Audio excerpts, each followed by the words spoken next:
Okay, so, Owl House Season 2, that,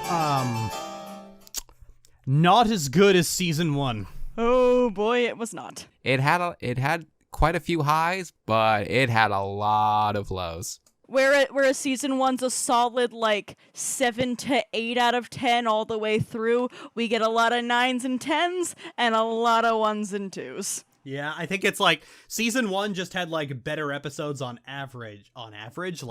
No episode in Season 1 goes below a 5. Whereas you got a lot of episodes in Season 2 that are just piss. Gee, I wonder if there's any particular reason why that happens. I'm sure we'll hunt down the cause at some point. So, Season 2 is a weird beast because at the same time, you can't criticize Season 2, sadly, because people will immediately just bring up, oh, well, there wasn't time. They got Season 3 cut down. There wasn't time. They even lampooned it in the season itself. Maybe if we had time for 20 more adventures. Yeah, we would have had a beach episode. Yeah.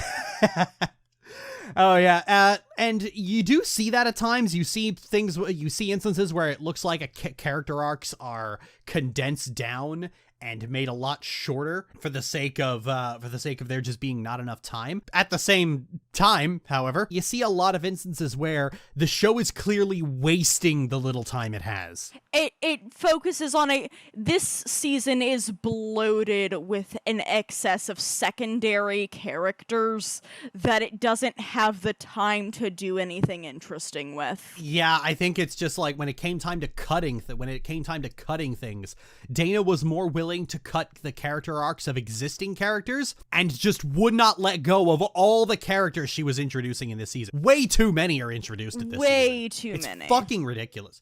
Too many. And you can tell she wanted more. They really draw attention to the character designs in the season finale, which we will get to, of all of the Coven heads.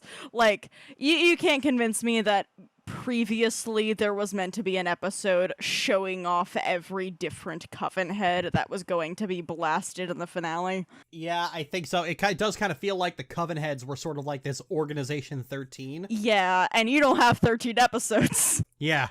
And you don't have 10 episodes for the you don't have 10 episodes for the 10 Coven heads. There are 10 Covens, right? No, it's 9. 9, yep. There's 9 plus the Emperor's Coven. Right, yep, okay. But there would be 9 Coven heads, right? Well, 10 Coven heads. Is there a Coven head for the Emperors? Hunter. Oh. Huh. Yeah, so it's the problem is that you have 10 Coven heads. You don't have 10 episodes for 10 Coven heads, but you have 5 episodes for 1.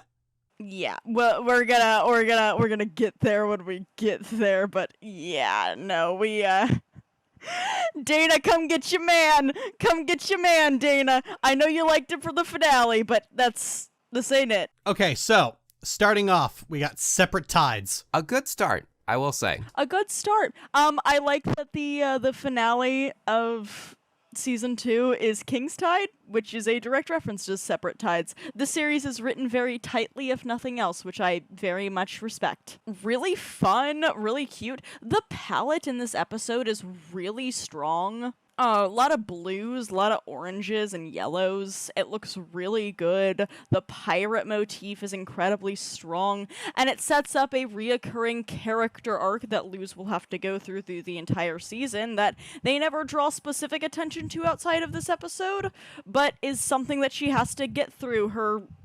martyrism. Oh. I always thought Luz's guilt was... I always thought it was interesting. The sheer guilt and the fact that she doesn't seem to let herself off the hook for anything. But toward the last few episodes, I thought it was just terrible. It gets far too harsh. Yeah, just throughout, throughout Clouds on the Horizon and King's Tide, Luz just keeps throwing herself into danger for no reason. Yeah, no, and there are points at which it works and points at which it really doesn't. We'll get to Clouds when we get there, but I do like that it is a reversal of the first episode for what it's worth, but they really go way too hard on the idea that Luz is violently punishing herself at this point, let's be honest, for the crime of existing. Yeah, like I said, there are a few instances where they do this really well, but toward the end, it really just felt like they were just laying this on for the sake of laying it on. Season 2 has a big problem where some character arcs just never progress. They never go anywhere. They're just there. Yeah, they're just there, and they just keep spinning their wheels.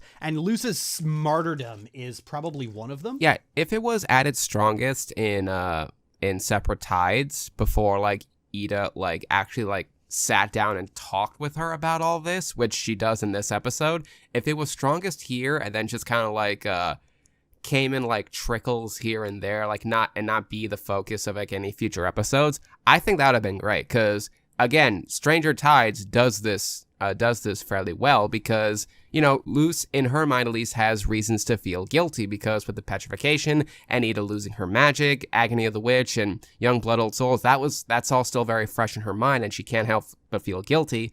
Anita has to sit down and talk to her, but not before Luz manages to put herself in mortal peril because of all this. And Ida pretty much dishes it out fairly, like, reasonably that what happened to her wasn't Luz's fault. And if they just leave it at that, it would have been great. It would have been great. If you ask me, a rewrite of Season 2 that would have been inherently stronger thematically would have been to cut the character we're going to have to talk about later in all of his 7 episodes. Guys, come on. And have an episode dedicated to each of Luz's friends, how Luz attempts to sacrifice for their sake, to which Luz has to recognize that that is not an okay thing to do, ultimately culminating in a finale where Luz does have to pursue self-preservation, which would lead to Luz going through the portal with her friends. Like I said, it's good here. It was good in Through the Looking Glass Ruins. It has not been good every other time. Every other time, it just feels like it just gets, like, it really does feel like Dana's torturing this child for no reason. And maybe it's just because I'm 30 now. God, I feel old. But I find that writers who just torture their characters for no reason always strike me as just very pathetic. You can take the girl or the non-binary, I don't remember what Dana's pronouns are, out of the fanfiction.net, but you can't take the fanfiction.net out of them. Yeah. A problem a lot of cartoons are having, where it is just like edgy fanfiction writers who never grew out of being an edgy fanfiction writer. And I just don't find that interesting. I know a lot of people find it interesting. A lot of people overreact just how much trauma Dana puts into this show. But it does also come with the fact that Dana does like to torture some characters, and they're always the characters who aren't white. Oops, sir. And it doesn't seem to, and like really just doesn't let up. It also doesn't help that she has a self-proclaimed hatred of happy endings, which, like, when I saw it's like, oh yeah, I hate happily ever after endings, I'm just like, go to therapy. Dear God, please go to therapy. Dear God, I hope that anyone else helped you write. Dana's like a good writer, and a lot of the Owl House is very good, but you can see Season 2 is probably the one where this happens the most, because in Season 1, Disney had a lot more say in it. In Season 2, she had more creative control, and you can see her bad habits start to form. They're different bad habits than what we usually have to see from cartoon producers, but they are some pretty bad habits. They're still there. It's, why would I go to therapy when I can just project my trauma onto characters I'm feeding to 14-year-olds? Surely there will be no negative consequences to this. Part of the reason I became an artist was to take all of my deep-seated inner pain and force the rest of the world to share in them. It's something we have in common with spree killers. It's funny, too, because I've seen Dana Terrance's art. I follow her art Tumblr. She's a very good artist, and she draws a lot of fun, very, like, weird horror-themed stuff. And Dana, my darling, I love you as a writer for like 80% of your work. Please just keep the trauma stuff to your weird vent art that you put on Tumblr. Yeah, some people like to, like, I mean, I like trauma as a storyline. Yeah. But the thing is, I like stories about recovering from trauma. I don't like stories about glorifying trauma and wallowing it and in it and steeping in it. I don't like it. I've never liked it when stories pile on angst for the sake of the angst. It's not fair. It asks the audience to share in a pain that A, they shouldn't be expected to deal with, but B, is unfair to yourself because you're asking them to take a very personal piece of yourself. It's not fair to you to share that with the world. The world doesn't deserve your personal, deep-rooted trauma. You're a human being, and you're allowed to have your deep, complex facets. And the world shouldn't have to be a conduit by which you express those. You should feel comfortable enough in the small circles that you have or by yourself to express those comfortably. I've been there. I've been in a place where I felt like I had to really express all of my trauma, my pain, and my hurt in a public setting just to feel validated by it. And it wasn't fair to people who had to deal with it, but it wasn't fair to me either. It wasn't fair that I was specifically, like, asking the world to tell me that I was okay when that was an unrealistic expectation. I needed to find a small group of people who cared about me, and find love in myself to say, I deserve to feel better. Also, Lilith and Hooty happen this episode. Also, Lilith and Hooty definitely doing it. Was it Separate Tides where Lilith and Hooty became a thing? It's where they became friends, yes. Oh, yeah. It is funny, like, I pointed this out many, many times. So, like, Lilith is a biblical figure who got, like, thrown into hell to be with Satan because God had it out for women, I guess. God just can't let a girl boss be. And Lilith calls Hooty Hootcifer, which is a play on Lucifer. So, like, there is no doubt about it. Lilith definitely took a ride on that bird dude. Oh, yeah, totally. It is worth noting, just for the audience at large, I am aware, and I think all of us are aware of the fact that one of the creators confirmed that Lilith was aro, but that doesn't change the fact that sexuality is different from romanticism, and therefore, she's getting it. Hooty is swabbing her hard-to-reach spots. Oh,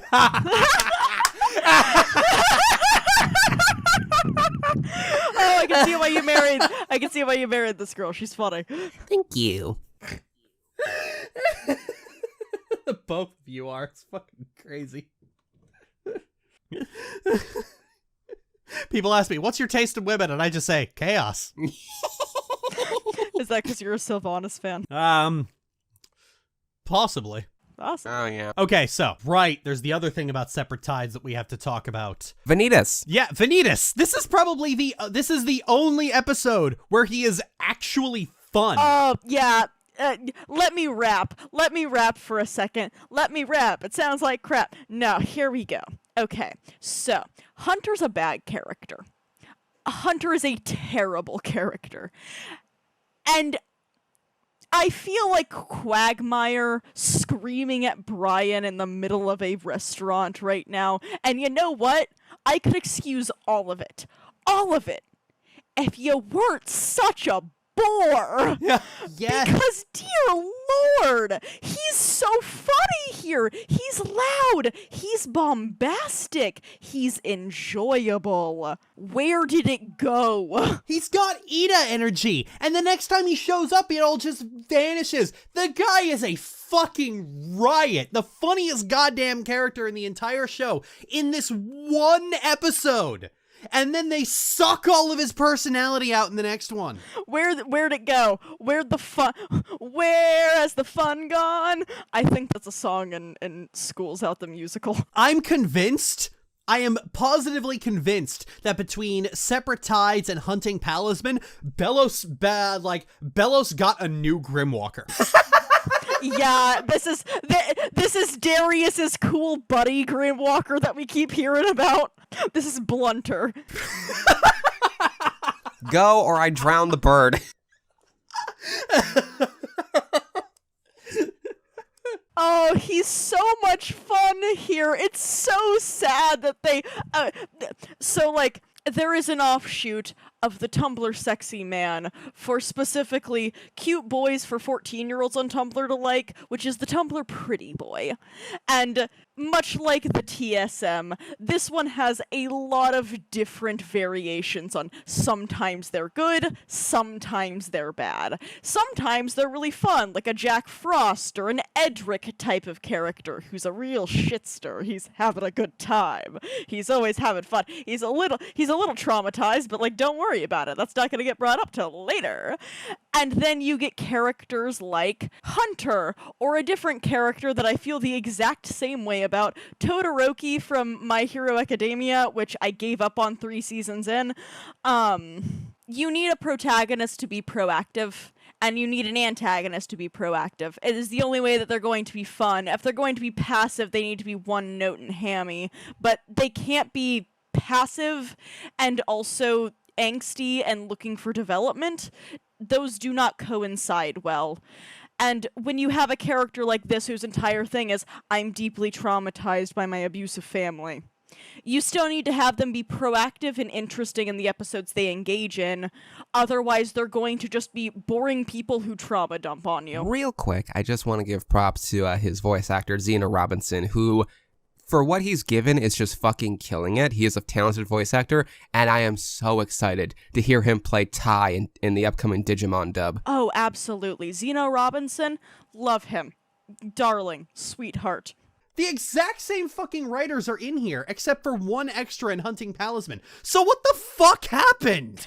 Generic fan fiction writing happened. This is something that I've seen in plenty of fan fiction in my life as somebody who read a lot of fan fiction growing up. You start out having a character who's very fun, bombastic, loud, and everything that somebody would want. And then you have to trauma dump super hard because you don't know how to balance being traumatized and also being fun. Because, like, the problem is, this is twice now that I've been faked out. I keep thinking, oh, we're getting another Vanitas-esque villain, another trash boy, fucking great. And then in the very next episode, the very next time we see him, it's, nope, surprise, I'm angsty. You know, Disney, if I had a nickel for every time you did this to me, I'd have 2 fucking nickels. Which isn't a lot, but it's weird that Doofenshmirtz is better than you. How did they do this twice? It is entirely a mismatch of balancing. It's a lack of confidence. People don't want to have characters who are fun and engaging that also have trauma, so they kind of have to pick one way or the other. And because because this season is so poorly condensed, we get trauma more than we get fun. Because that's all Hunter is to the writers.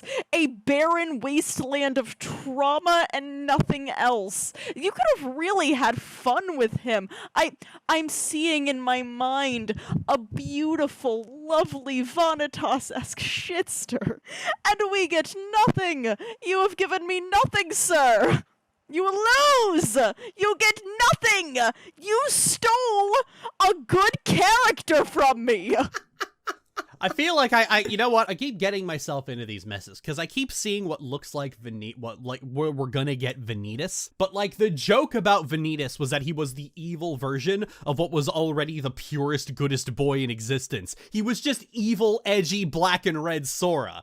And it's like, he's not being written by some fucking 30-something fanfiction.net drag. He's being written by fucking Tetsuya Nomura of all fucking people.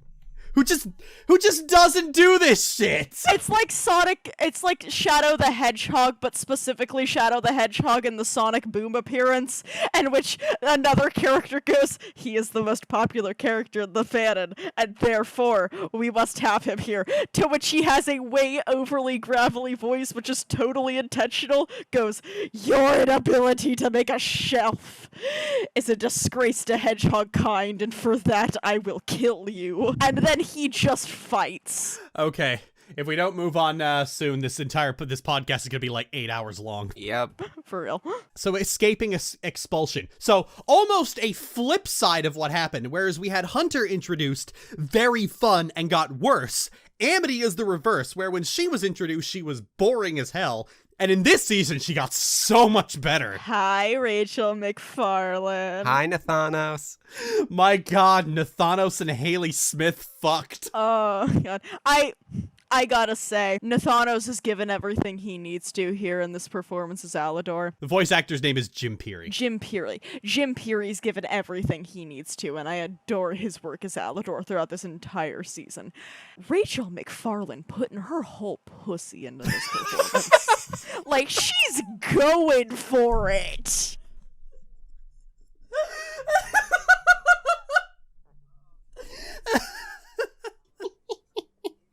Oh god. I gotta say, in hindsight, it was kind of obvious where they were gonna be going with Alador's character, considering how they framed him in contrast to Odalia. He like a butterfly. At the same time, however, I was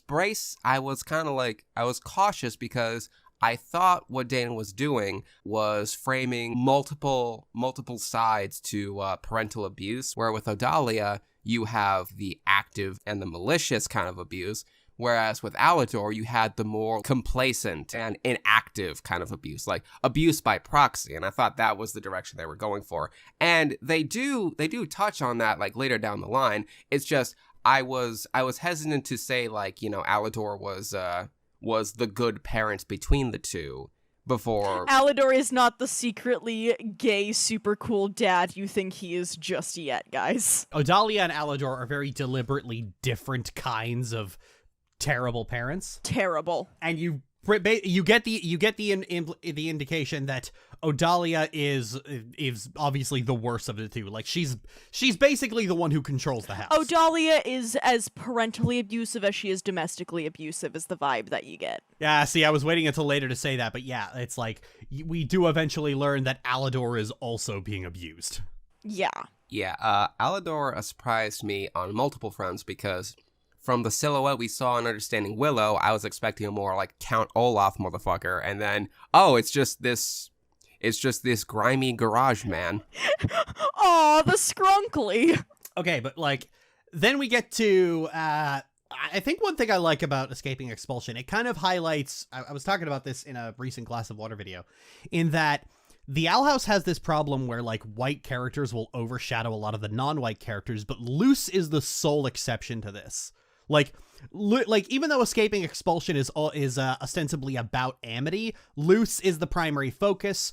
She's the thing that pushes Amity into action, and she is the main focal point for the entire story. Like, almost every episode about Amity is really about Luce in some way. It's worth noting that I feel like this is just what happens if you have the cojones to make a character of color as your ostensive main. Like, I do not like Amphibia for all that I've watched of it, which is a somewhat decent bit of it, but I can at least say that despite the fans really worshipping the one white girl of the group, they do still keep the focus on the main character of Anne, who is Taiwanese. And this is kind of following suit. Same with Molly McGee. Molly McGee can never make a white character feel more important than Molly because Molly is just so significant to every plot. No matter how much the fan base tries, God, they got so obsessed with Andrea, and they still are. Oh, they're so obsessed with her. It's so funny. She's such a nothing character. I think she shows up maybe twice in the 2 new episodes that came out, and like barely does anything. Love it. Dearly care for it. And Luce was in rare form in Escaping Expulsion, too. Very pragmatic of her, honestly. I think she works really strong. Luce is really at some of her prime here. I think that she is incredibly strong, she's incredibly smart, and she is incredibly doing the same thing she was doing in Separate Tides, but in an ostensibly different enough way that you don't feel like we're retreading old ground. Yeah, because, you know, when she, Gus, and Willow get expelled, like, she doesn't, like, try to fix this out of, like, guilt or anything. She tries to fix it because, like, this is bullshit, and we gotta do something. Absolutely, and I really respect and appreciate it. Well, at least you can't get me up here. Luce, you fool! Luce remains as funny as ever.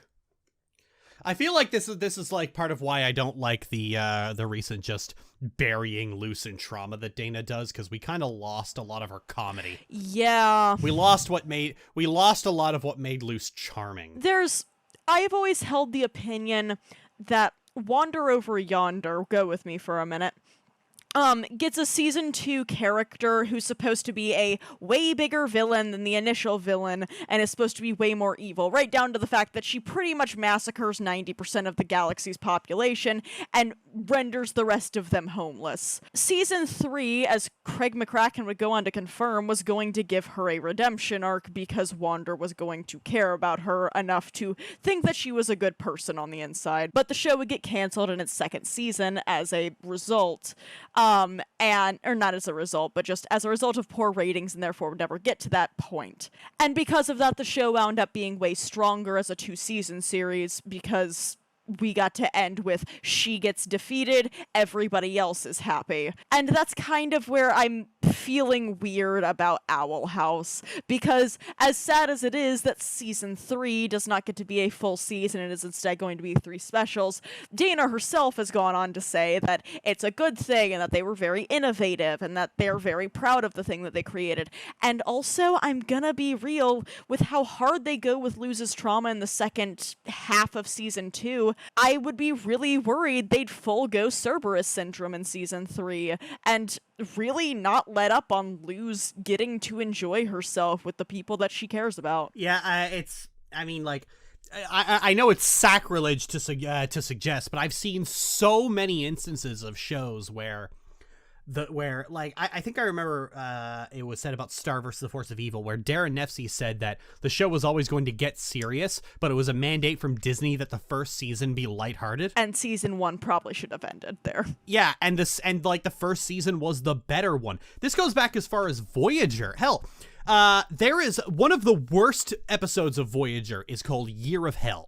It's this 2-part episode where, in a fight with a time ship, Voyager is getting increasingly battered and destroyed. The ship is in shambles, the crew is miserable and dying, they all flee, and the episode ends with Janeway resetting the timeline by just ramming Voyager into the ship and killing herself to do it. And then it all resets back. It's this gruesome, depressing, miserable, terrible fucking episode that just batters you over the head with the kind of edgy angst that Star Trek would eventually become. The Orville would never do this to me. Yeah. And then you actually find out that the creators wanted that to be an entire season. Well, that's stupid. Hell, the creators wanted Voyager to just get progressively more and more damaged as time went on. They wanted Voyager to be dark and miserable, with crew members committing suicide all over the place. And Paramount said no. Good. Paramount told them, no, you can't fucking do this. And the writers who wanted that to happen would eventually go on to make, I think, Battlestar Galactica, I want to say, or Stargate. Either Battlestar or Stargate, I can't remember what it was, but just like one of those really edgy sci-fi shows. And of course, like these days, Voyager is remembered a lot more fondly for not being as aggressively miserable as science fiction shows would later become. And the thing is, like, when you tell people this story, you ultimately realize that if it weren't for executive meddling, Voyager would have been terrible. Of course, a lot of people, this is with the double-edged sword, because a lot of people wanted Voyager to be miserable and edgy. A lot of people think Year of Hell is the best episode of the series. They do the same thing in Final Space, too. Final Space had 3 seasons before its inevitable cancelization, which would get progressively darker each time, and by the time it hit its 3rd season, it was such a morally depraved, just angry at everything show that it could not be salvaged. A show initially about a found family aboard a prison spaceship, stopping a hilariously incompetent evil dictator from taking over the universe, and ultimately failing but loving each other enough to persist in the face of doubt, was a really cool thing. And then in season 2, they get to have a fun thing about, and we're gonna save the one character that you thought was dead. Oh, that's super fun. I love that. What are you gonna do next season? Bad. This is kind of what I've been thinking about, because I recently just finished a script about executive meddling and LGBTA rep. And like one thing is that basically it's like the executive producer is credited for everything they like, and the executives at the company are blamed for everything they hate. But if you actually look into the history of a lot of shows, if you look into like what actually happened behind the scenes, you find executives just roping creators in and stopping them from ripping their own show to shreds more often than not. Oh, absolutely. And I feel like it's worth noting that when a creator really cares about a specific thing, they will force themselves past executives a lot of the time. Alex Hirsch very recently released a video of all of the complaints he had gotten from Disney censorships over the course of writing his 2-season series Gravity Falls. And it's very funny just how many times end with, "I'm not changing this, please re-review this." We re-reviewed this is fine. Please change this. No. Okay. Yeah, it is a lot easier to, like, deal with executives than we'd think. It's not to say that they're entirely cool. No, a lot of times they do screw things up. A lot of times they are pretty cringe and pretty lame and not very good to anybody. But to claim that they're the only reason why a show can be poor is to deny the fact that creators have any input over their own creation. It is worth pointing out that most of the time, executive meddling is not claimed by the creators. It's claimed by fans with no proof whatsoever. Like, fans will claim it was the executive's fault. Fans will do that. It was the executive's fault. You could make any criticism. It was the executive's fault. They weren't allowed to. I hear that with Steven Universe and She-Ra a lot. Like, it was the executive's fault. But then you go and you listen to the executive producers, like Sugar and Stevenson in particular, and you listen to them talk on podcasts, and it's like, no, they really did get to do everything they wanted to do. They really did think these were all good ideas. This was their creative vision. I mean, oh, well, they had to do Catch Dora this way because the executives wouldn't let them do it any other way. But Stevenson goes on podcasts and goes on to interviews saying that fucking faux romantic subtext is her favorite goddamn trope. Like, are you out? Like, are you fucking kidding me? Remember the time that the Voltron writers said that the reason why they killed the one gay character immediately in the episode they were introduced was because of executive meddling, and then DreamWorks came in and went, "Are you on crack?" That was my favorite. That was my favorite part, because nobody knew how to handle that. It was the executive's fault. That's the reason what happened. Then the executives just like kicked the door in, like, bitch, we told you specifically not to do this. We shook you by the shoulders violently. And also, we told you to stop treating your LGBT staff like shit. You fucking dickheads.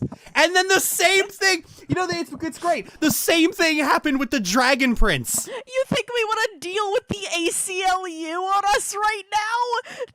No! Please be better! The same thing happened with the Dragon Prince, because because they killed off a bunch of gay characters and then said that it was the executive's fault, and then DreamWorks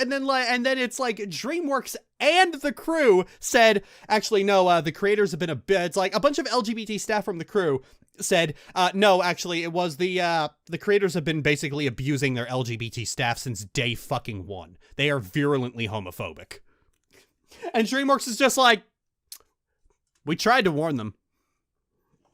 And then it was funny. It's funny because Stevenson then goes on and says, "Oh well, we had to make the case to DreamWorks that this was the only logical conclusion for these characters." And then I'm just like, really, DreamWorks, the company that keeps releasing gay cartoons, both good and bad, all the time, the company that just released Kipo and the Age of Wonder Beasts. The company that has had to tell two different production staffs to stop being homophobic.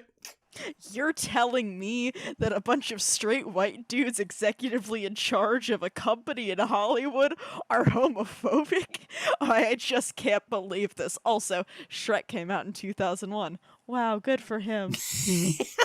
It is funny because like DreamWorks has so far been like the most relaxed in terms of this, and they get blamed for fucking everything. Oh yeah, I think the most you could ever say that DreamWorks was against like having gays was Road to El Dorado originally being written as a gay couple that got changed because it was the early 2000s, and you know what, maybe we're just not quite there yet, which kind of sucks, but also, I'm not willing to hold that against them in a modern sense when there has been definitely some company changeover since then. Oh yeah, there's definitely been some changes. Like DreamWorks' Netflix shows, just like, I mean, it's like they don't always hit the mark, but they're always very gay. They're going for it. We kind of got off track talking about We these. super did. We get off track a lot because like every episode is more just about the season. Escaping Expulsion. Good episode. Willow hugs a tree and it's funny. Stay away from my loose.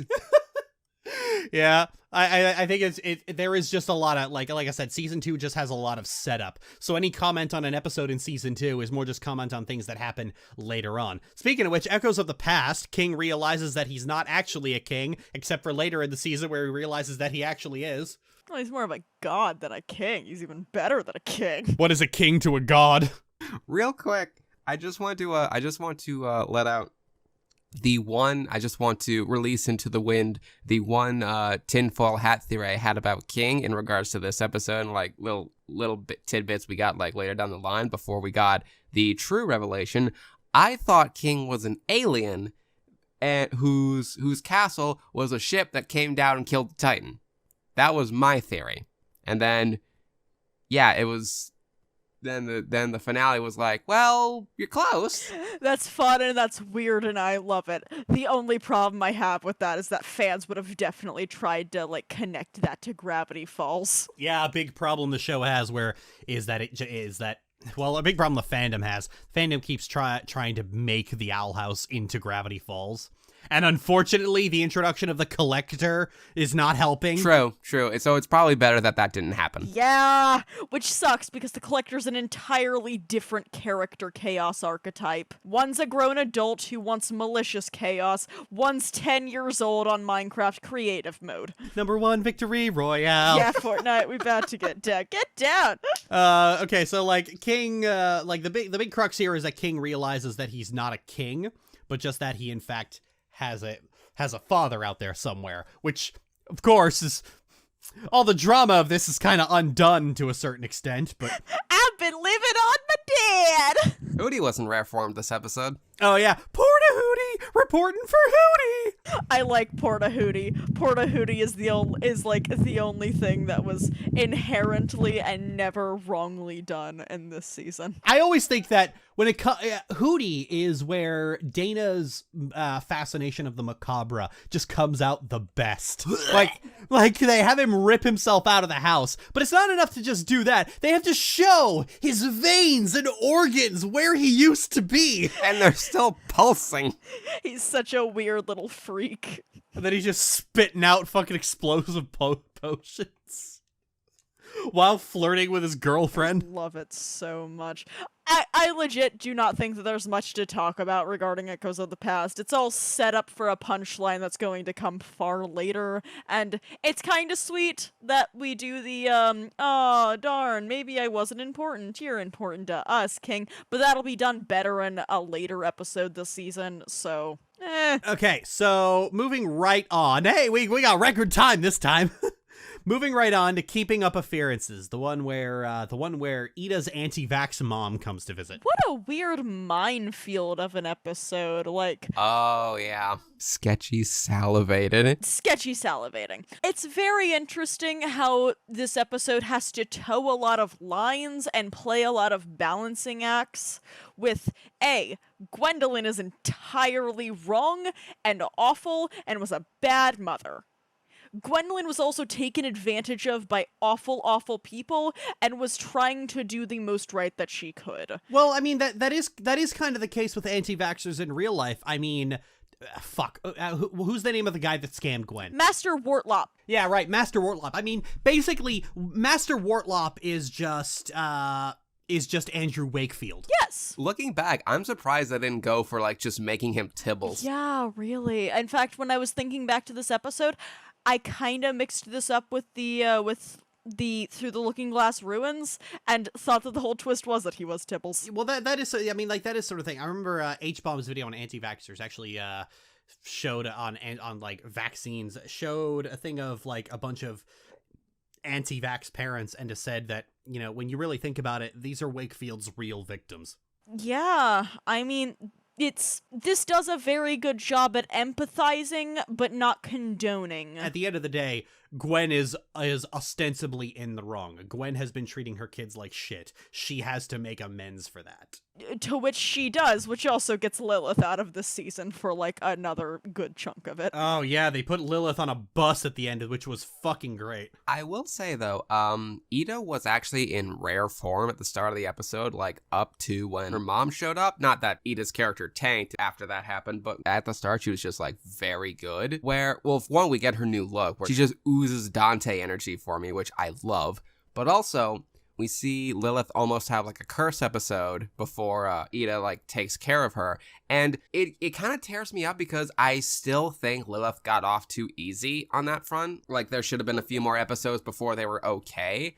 But seeing that Ida still loves her sister and is willing to take care of her like that is just, Oh, Ida, you're so good. Ida, you are so good, and they do not deserve you. This series is kind of interesting in how it portrays family dynamics, and that it never says forgive your abusers, but rather sometimes people who harmed you in the past can be better, and it doesn't always do that right, and it doesn't always do that smart, but it's doing it the best it can, and I feel like that is inherently a more positive message than previous things like Steven Universe, and I feel weird kind of giving this one a pass just because Steven Universe is a solid F-, but this is at least a mark of improvement as to where we're going with family dynamics in cartoons as of now. It kind of reminds me of like I think about like when Amity said to her father, "It's a start," and shook his hand. That seems to be the vibe they go with every time. Sometimes they stumble over it,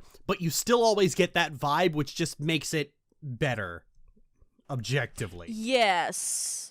It never says that the victim, it is on them to forgive, but rather it is on the person who caused the harm to make amends. Family members who treat you bad have to be better, and all it really does is just say, just be a little willing to see where they're going with all this. And unlike Stalin Ubermensch, the whole, oh, they didn't really forgive them thing wasn't retroactive. Yeah, and wasn't a fan reaction to everything also, because I don't care if Rebecca Sugar said months later, she definitely read that from a Tumblr post of people going, actually, Steven never actually said that he forgave any of the diamonds. Guys, let's... Steven is not the one the diamonds need to seek forgiveness from. Anyway, let's not talk about Steven Universe. Keeping Up A-Fearances, a really strong episode, honestly. Was one that I was probably the most scared of, especially considering the climate at which it came out. But very good. Very empathetic, very full of love, and has a pretty decent message at the end of all things. And also makes Lilith leave for a couple of episodes in a timeout until we need you again. All right, moving on to an episode I have a very, very mixed feelings of, Through the Looking Glass Ruins. Now, this episode has two running plots, and we should talk about them both separately, but I need to basically get this out. I found it quite... given the fact that they did this 3 times, I find it rather gross that the first time, that like the first Gus episode of the season... that we actually get to see him do something on his own. He has to share that screen time with a Lumity plot, which meant that he would inevitably be overshadowed by it. Absolutely. It is entirely unfair. And while I'm willing to give the fandom their fair share of the blame for not being willing to be, oh right, this is a Gus episode, not a Lumity episode where Gus is there for more of the screen time, Dana Terrence and all of the other writers should have known exactly what was going to happen by pairing these two together, and should not have paired these two together. Gus deserved way more focus and way more screen time, and considering this would become a trend, yeah, guys, get your money up and be better. Yeah, this just feels malicious. That's what it is. It feels fucking malicious. Either the crew is in denial about the way the fan base acts, or they are just so out of touch. And given the way, like, I'll be honest, given the way they tend to write loose sometimes, like we only actually found out she was Afro-Latina in a fucking interview, and it's never come up in regards to how she's written. It really does just feel like they are monstrously out of touch in this regard. I feel like it's a little of column A and a little of column B. Like, yes, these writers are absolutely out of touch, But I think the bigger thing is nobody who has a fandom like this wants to admit that that fandom can be violently toxic because it feels like slapping the people who are giving you your due. And that can feel weird. And obviously, you two have managed to deal with that by being very against people who would be against characters that you're very proud of.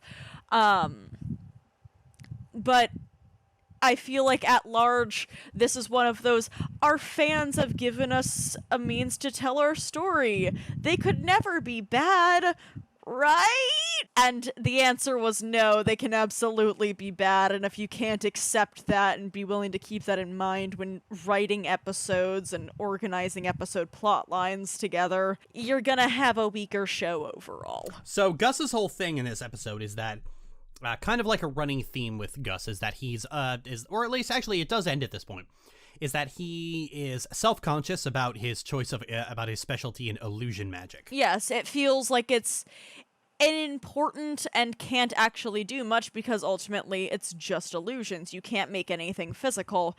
To which the episode would prove that not only is that wrong and that he can do things that are incredibly unique, special, and very significant, but is also the best at those things. Oh yeah. He is exceptionally skilled, and one good thing about this episode is that he actually learns that illusions can be very powerful. They aren't just party tricks, they aren't just parlor tricks. They have a very potent power all on their own. Absolutely. And I really like his meeting up with Bartholomew. Bartholomew's kind of a weird character and that I don't particularly care for him one way or the other, but it's very fun to see Gus kinda own him. Oh yeah, always fun. Funnily enough, I didn't really like Bartholomew all that much, but when Labrynth Runners was advertising as Gus teams up with an unlikely ally, I was like, please be Bartholomew, please be Bartholomew, please be Bartholomew. Really sneaks up on you how cool it could be. It's a real shame that Bartholomew isn't part of that episode, especially considering the one right after would feature Steve, who Dana would confirm is actually supposed to be his half-brother, and they were supposed to have an episode about that. Like, imagine having a brother as cool as Steve. Gus's illusion magic is frequently derided later. It's derided later on when they finally find the Looking Glass ruins and find that find the Galderstones and realize that the Galderstones don't really do much for illusions. That's why illusionists are the ones who guard them. You can't access this power, which means you aren't tempted by it. And it means that Gus's illusion breakout in the episode's climax mean that was all him. That was all his power. Yeah, and we will see later, even if it isn't a weak episode, wow, he's so strong! He's so powerful. All that power in that teeny tiny little body. Well, it's not as teeny tiny. He went through witch puberty, which is the greatest way to write around a kid character's voice dropping. Yeah, no, it's on par with the Amazing World of Gumball and how they deal with it. I love witch puberty. That's funny. And honestly, like a good strength about Gus episodes is that he's kind of dealing with like different stuff in each episode he has focus on, but like it all makes sense to his character and his role as an illusionist. Because in the one where he sneaks loose into the school, Something ventured, someone framed. Something ventured, someone framed. Yeah, that one. That one he was dealing with the stressors of being a child prodigy and being skilled but still like too young to like be taken seriously. And in this one, he's dealing with his field of study having possibly having no value, which is a stress that a lot of people can sympathize with, because especially when you have like an interest or a skill that is considered not ideal in the current job market. So that's a very common anxiety to have, and I think this episode handles it very well. Yo, what up? My name is Ginger. I got an art degree. I got a communications degree. I'm with you there. I have no degree because my father basically kept saying that everything I wanted to study, there might not be jobs for it. My father unintentionally said, don't put yourself into debt on the basis of a degree you might not be able to get a job for. And I listened to it. Was the first time he'd ever given me advice that worked out. There you go. There you go. And you know what? It's kind of funny. Mine was very supportive, and I now do art for him for his job. Aw, That's cute. Yeah. Yeah, you know what's funny? The thing I wanted to study was radio and television arts. Oh, that's fun. Oh yeah, that's what I went for. Yeah, well, now I just do that for a living without the degree. Yeah, for real though. You're crushing it. Oh yeah. That's like when people are like, "Oh, what do you do for a living?" I'm a YouTuber and a ghostwriter. You're crushing it. Like Gus crushed this episode. It's a shame that like the other thing has to happen, which on its own terms isn't terrible. Why in this episode? I feel like I had like a nice delicious platter of sushi and then somebody topped it with ice cream. Like I like ice cream, guys, but now you've ruined both things. I really liked what Gus goes through in this episode. I really did. It was interesting. It was very good. It's the kind of character growth that any of the characters could have had. That, like, you could have seen for Willow. Hell, you could have seen it for Hunter. It's just that the show doesn't let them do it. Hunter having genuine growth and development. What are you, a good writer or something? Gus does not get a lot of focus. But when he does, he has some of the best solo episodes in the entire show. Absolutely, and I think that it's really a mix of everybody coming together. Gus has one of the strongest designs in the series. His voice actor's one of the best. The writing is always really strong. His plots always feel consistent and themed, but never feel like they're retreading old ground. Gus is a really great character. It's a real shame we don't get more of him. I really do wish we could get more of Gus because he is sadly underutilized. And Gus feels like the character they have the most ideas for and the least opportunities to realize them, which is funny because like this is going to come into something I'm going to say about Hunter later on, who is kind of like the reverse. They have a lot of ideas for Gus, especially given the fact that every time he is on screen, he does a lot. It feels like they have a lot to do with Gus, but they're not confident that any of those ideas could fill an episode, which is a shame because I do think that any episode in which he is the star or even a supporting character that has a prominent role, he could fill an entire episode on his own, supposing the writers just had a little more confidence in the concept. I would go as far as to say is that Gus is like, he doesn't get a lot of opportunities to shine, but he is the best written character in the entire damn show. He is the most consistent, the most fun, and there is legitimately no part, no scene, and no episode where I can say Gus was a bad character, which I can unfortunately say for most other characters of the show, even ones that I super love. All that really good characterization for Gus got completely overshadowed by Luce and Amity looking for a book. Oh, no, sorry. Not even Luce and Amity looking for a book. Amity kissing Luce on the cheek. That's the only part of this episode anyone gave a shit about. This is the one where Amity dyes her hair purple, right? Yep. Okay. I'm mixing up. That feels like such a season 1 episode. It was so long ago. White girl dyes her hair pink, and then everyone's just like, ah! I can't believe that this is the only thing that happened at the episode. Gus with a really, really great main plot. Guys, I'm right over here. This is just how people treated this fucking episode. Yeah, very much so. If all you guys want is to deal with the inherent beauty of a character dyeing their hair to symbolize change, growth, and trauma, go watch Scott Pilgrim and leave me alone.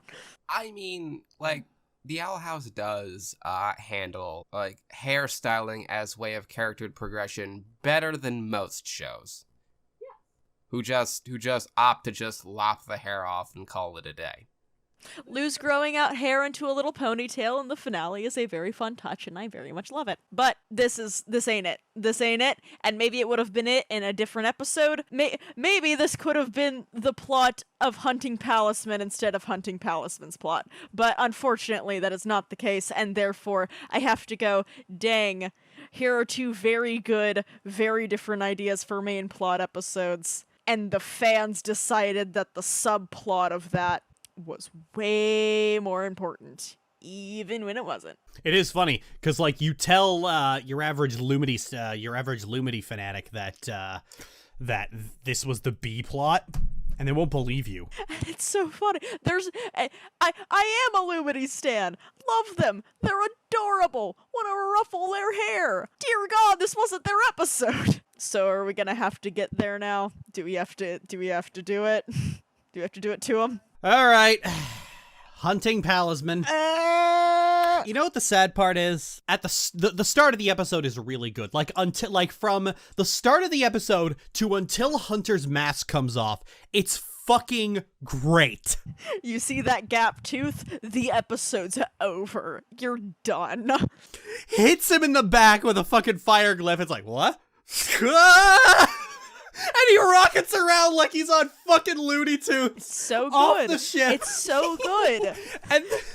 And then she's trying to like figure out how to pile up the ship. It's like, oh yeah, you just pull that lever over there. Oh, thanks. What? Hi. Yeah. He's such a trash boy. It's so funny. Every Hunter fan loves the whole, oh my God, Luz is just like his sister.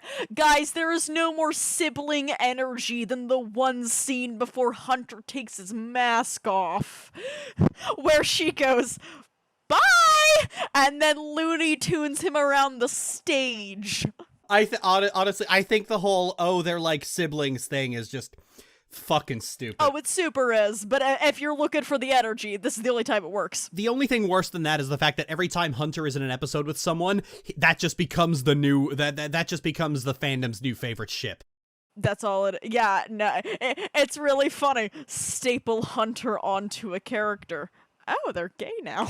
Or, oh, they're straight now. Yeah, so we've got this whole running theme of where Luce can't really get a Palismen of her own. She can't adopt a Palismen, and she doesn't really know why that. She doesn't know if that's the case. She's wondering about her future as a witch, and then of course it's like, you are gonna have to go back to the human realm and whatnot. And it's like, can you even do magic there? It's all the stuff that Luce has just like not had to think about until now, and now has to think about. So good. So strong. Very Luz episode. Also love the subplot with Ida and King stealing Palismen wood for Luz because they love her very dearly. How adorable is that? Love everybody getting their little Palismens that'll relate to them in some way. Hunter, go away! There is kind of a running theme with Hunter episodes where this is the case in Hunting Palismen, Eclipse Lake, Any Sport in the Storm, and Hollow Mind, where it's basically just, will Hunter do the right thing? Will Hunter rebel against the Emperor? Yes, he will. Now tune in next time where he does it again. I guess. Guys, I wouldn't dislike Hunter if he wasn't boring. I wouldn't dislike Hunter if he wasn't doing the same thing every episode. But like, it's boring. He's a boring dude, and I get it. My 14 to 16-year-olds who are probably feeling a little bit of like heartache. Aw, dang, that's me. I was 14 too. I was horny too. I was dealing with things too. There's a better way. Don't do this to yourselves. And don't ship Lunter. And don't ship Lunter. For the love of God, do not ship Lunter. That I can't abide by. Ship Hunter away on a Greyhound bus. Ship Hunter on to the other side of the planet via FedEx Express. Shipping him with any character in Amphibia just to get him out of the show. Like I said, it's almost the opposite of Gus, where like with Gus, it seems they have a lot of ideas that they just don't get any time to do anything with. Hunter really feels like a character that they did not have any ideas for. I've said this before, and this is admittedly just a guess based on how he is used, is that it seems like Dana designed Hunter and was determined to have this character in there somewhere, even though whenever she was asked the question of, okay, but like, what does he do? Like, what do we do with him? She didn't have an answer for him. Hunter was in the pilot episode as the Prince William stand-in that Luz slaps in a very comical fashion. Being that as it may, I'm going to assume that Hunter is a very big writer baby of Dana. She loves him dearly because he was part of very early development for her and therefore can't part with him as well as she could anybody else, which is wrong and something that you need to be able to get over if you're going to write something professionally. But the best explanation I have for why Hunter is as prominent as he is past this point. It really does feel like he's a favorite of Dana's, and all he was a design.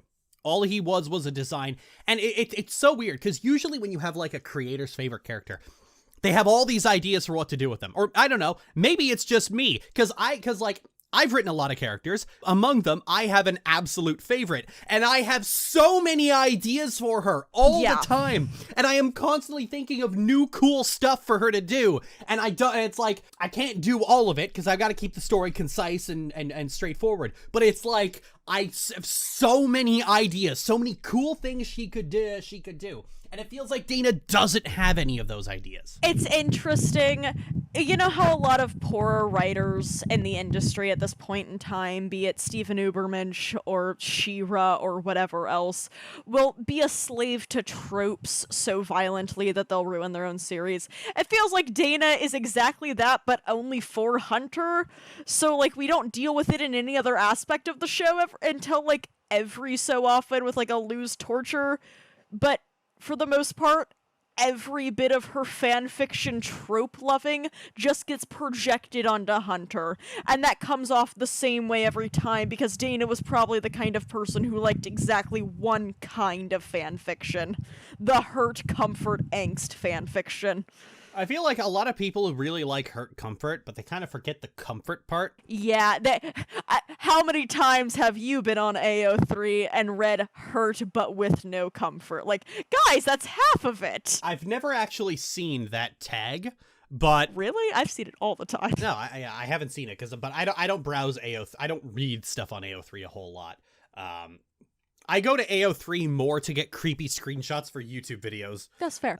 Than I do for anything else. Generally, I don't read hurt comfort fics. I write them because I know what other people mean when they say hurt comfort fics. I can understand that and respect it. But it does, like I said, like Dana designed Hunter and had no idea what to do with him. I kind of feel the same way about Anduin Rin, where it's like, you are only in the story because one of the writers really wants to fuck you. Yeah, and I'm gonna hope that ain't the case with Hunter, cause he's 16, and this is at 12 forever, but yeah, no, I get the sentiment. I will say something in this episode's favor is that it really, it and the first part of Eclipse Lake really, highlights how insidious Belos is, and I still think Belos is one of the best villains in the show for reasons we'll get into later.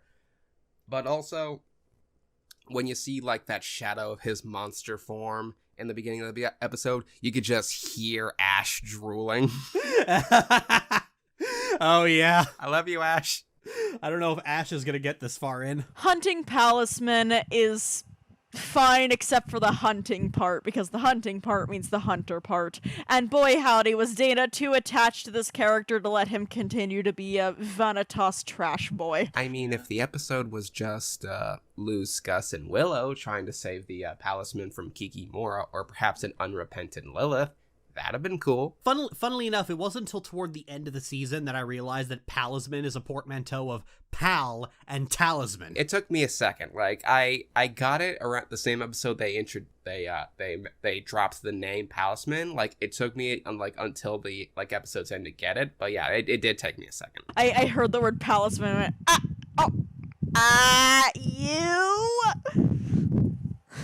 So, moving on to Ida's Requiem. Boy, the sugar that helps the medicine go down, huh? Oh man, this is some banana-flavored penicillin. It's two really good new characters that Dana decided to make. Boy, hey, fun idea for a game. Try to come up with a bad thing in Ida's Requiem. Trick question. You can't.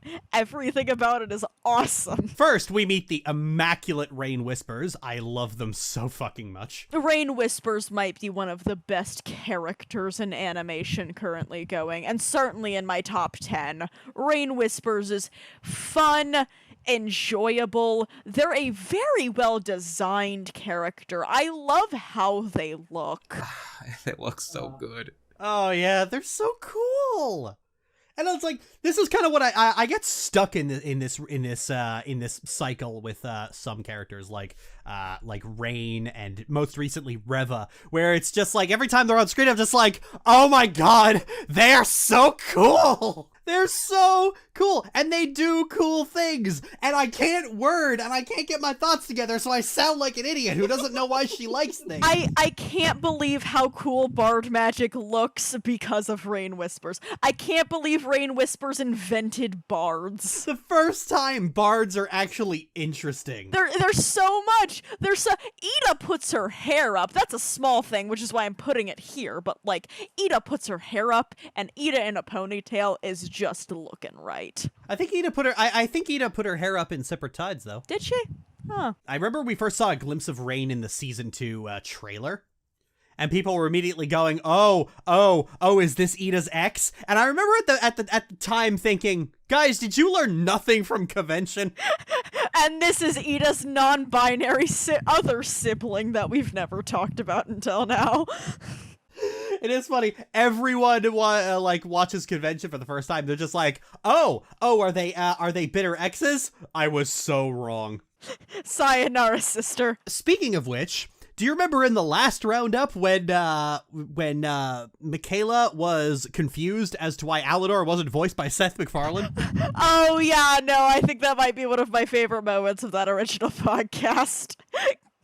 I totally understand why you thought that, McKay. It is super wild that both Seth and Rachel are very prominent voice actors in the industry. I just want it on record that I edited that podcast, and me keeping that bit in was me being a good sport. Yes, you are a very good sport. The two of us, on the other hand, are not. Yeah, no, we're little shitsters. Fair enough. Oh god, but yeah, Ida having preemptive empty nest syndrome. I didn't realize I needed it until I got it. So, we just talked about Through the Looking Glass Ruins and how, very unfortunately, its subplot is pitted against the original, but it's very rare that even when they aren't pitted against each other, the subplot and the main plot really feel like they're both working together well. This is one of the few times where Owl House gets it absolutely perfect, though. This entire subplot of King wanting to tell Ida that he wants her to adopt him formally is one of the sweetest things, and they spend the entire episode building to it, and they do a really good job of building to it. Yeah. It's so heart-wrenching. And to think Ida almost killed herself because of this. I know that, Lily, I know that you follow Mooring Mark. Michaela, I assume you also follow Mooring Mark. That one comic that he made of specifically the timeline where they actually went through with it might be one of the saddest things I've ever looked through. And I say looked through, not read, because it's one of the ones that's so emotionally palpable that he keeps it totally without dialogue. It is a shame that Mooring Mark has gotten on the fucking Huntlow brain rot lately. Yeah, I'm not gonna be too mad. I'd rather him be on the Huntlow brain rot than the Hunt Gus, or heaven forbid something far worse. Oh, yeah. Oh, he's done more than a few Amity Hunter comics. Goosey? Mooring.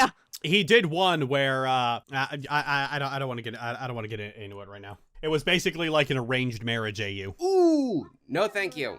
But yeah, Ida's Requiem itself, the song, oh my god, it's so good. Oh my god, the music is at its finest here.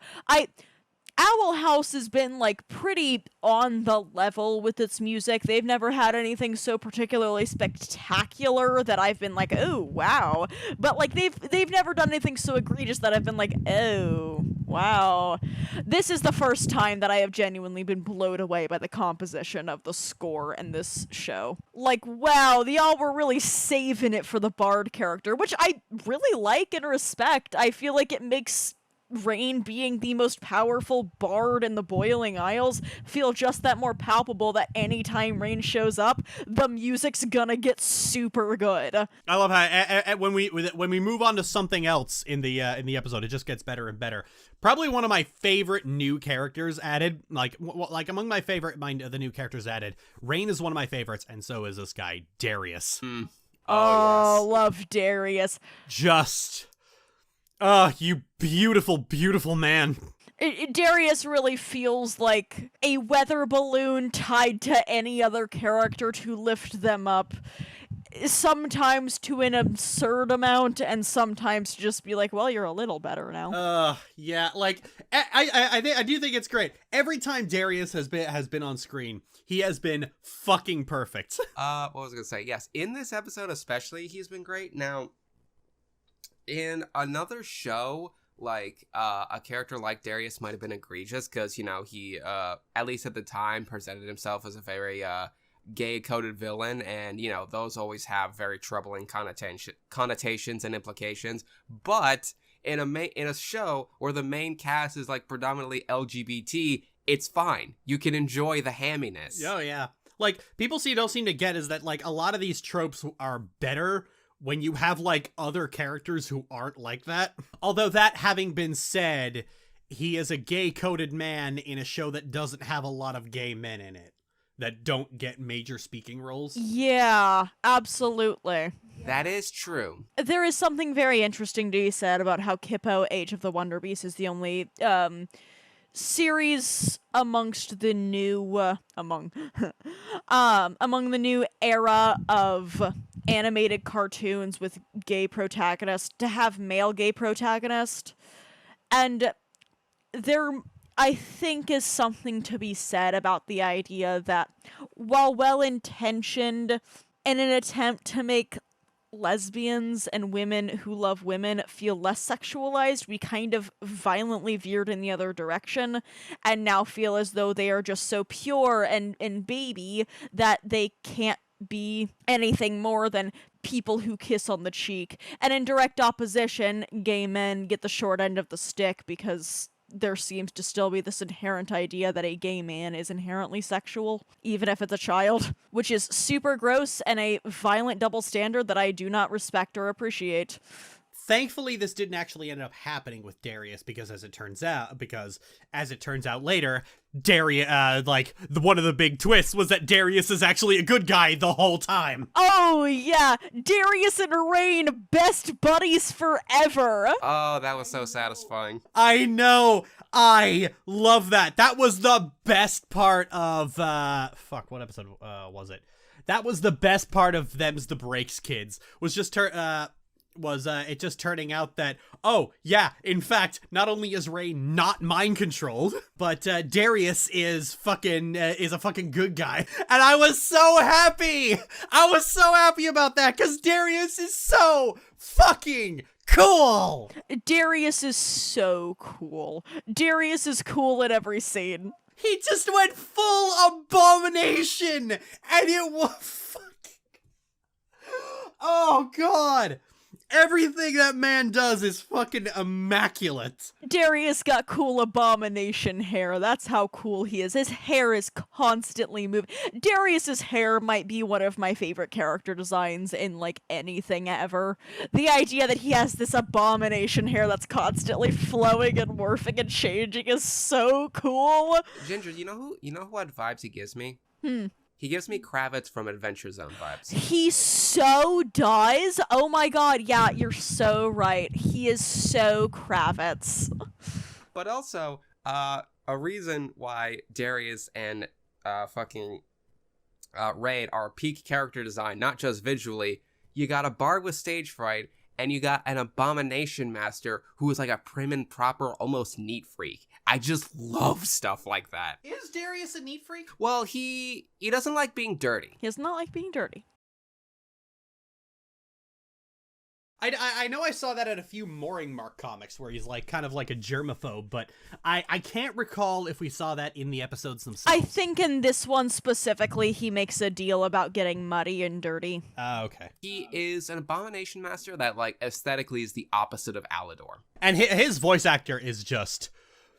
His voice actor is putting his whole pussy into it. Oh, absolutely. 1000%. one of the best voice actors of the series.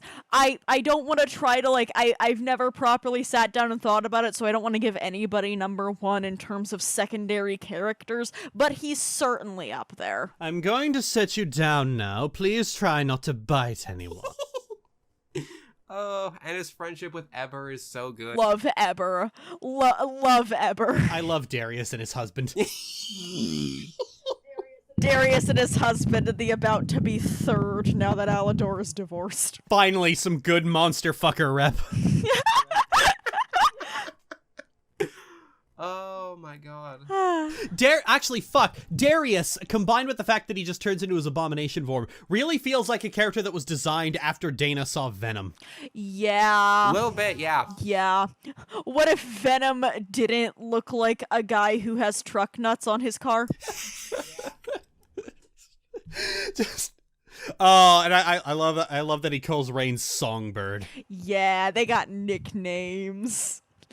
You know that Rain's got like a funny one for Darius too. You know, it's like, "Hey, goo boy," to which Darius goes, "Don't call me that." Snot thought.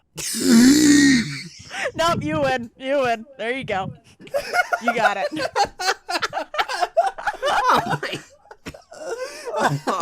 Oh, I need some water. Finally, we got it on recording.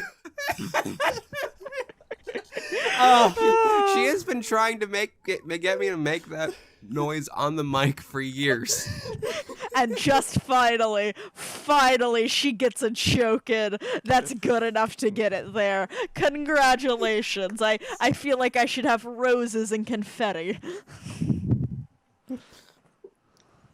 Man, that was one of my better moments. Snot thought. Yeah, really pulled that out of the ether. Proud of you. That's some improv. Thank you. Oh, God. See, like, this is the thing. Like, Owl House is really good when it does shit like this, when it gives us cool characters doing cool things. Oh, absolutely. And it's... Because, like, that has always been, like, the appeal of the Owl House. Because Ida was really cool. You want to see her do more things. Luce was really cool. You want to see her do more things. Luce was actually, like, the first unexpected character. Because, like... When you first heard about the Owl House, what was the first thing you heard? Oh, you saw yeah, Ida and Lilith's fight in Convention. Yeah, like that was the first thing I saw too. And I heard people talking about Ida, that fight scene, and Amity. And then I hear, okay, it's Wendy Malick. So I imagine this will probably be at least mostly funny. So I turn on the first episode and I'm just like, who is this absolutely wonderful child and why did nobody tell me about her? Look at her. She's throwing spiders at people.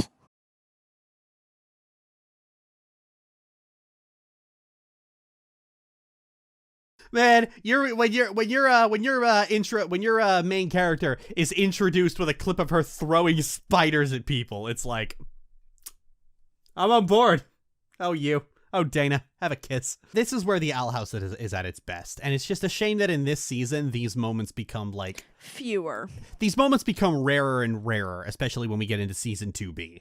Absolutely. But it is worth noting that for the silver lining it is, Ida's Requiem really posits a new high of the series. And a high that they would be able to continue when they did have really good episodes. So... we have sacrificed consistent quality for higher quality, F for lower lows. Which is a shame, but in some ways can be fun. Really wish that those lower lows weren't there. It's a trade-off that I wish we didn't have to have. It feels like a monkey's paw. It feels like we got monkey's pawed into. You can have all of the great episodes with great characters of color who are LGBT, and then Hunter's there. Speaking of which, and I feel like this was probably the point where nobody noticed the first finger on the monkey's paw closing in. Knocking on Hooty's door. Yes. Oh, knock. What a surprise! Nobody saw it coming. nobody saw it coming. Everyone thought this was going to be disposable. I have a theory. I have a theory that all 3 of the micro episodes that happen here were supposed to be have their own episodes, and then got condensed down into this because of the shortened season. I don't know this for certain. They might have always intended to have all of these things happen in one episode, but I get the feeling that this is where, like, that's kind of where knocking on Hooty's door came to be. No, I could totally see that, especially because this is done in a format that the show hadn't done before and would never do again, with the idea of Hooty writing a letter to tell Lilith about the epic things that have happened recently. I could totally see this being a condensed version of 3 very important story-driven episodes that were able to be condensed down properly, which really feels like you would be losing something, but instead this episode just feels very tightly and super well paced. Yeah, it's one of those episodes that really pays heed to the lie where people say that like, oh, the show is going too fast, because people have been so poisoned by shows that take like 12 episodes just to have one character work through their feelings on something.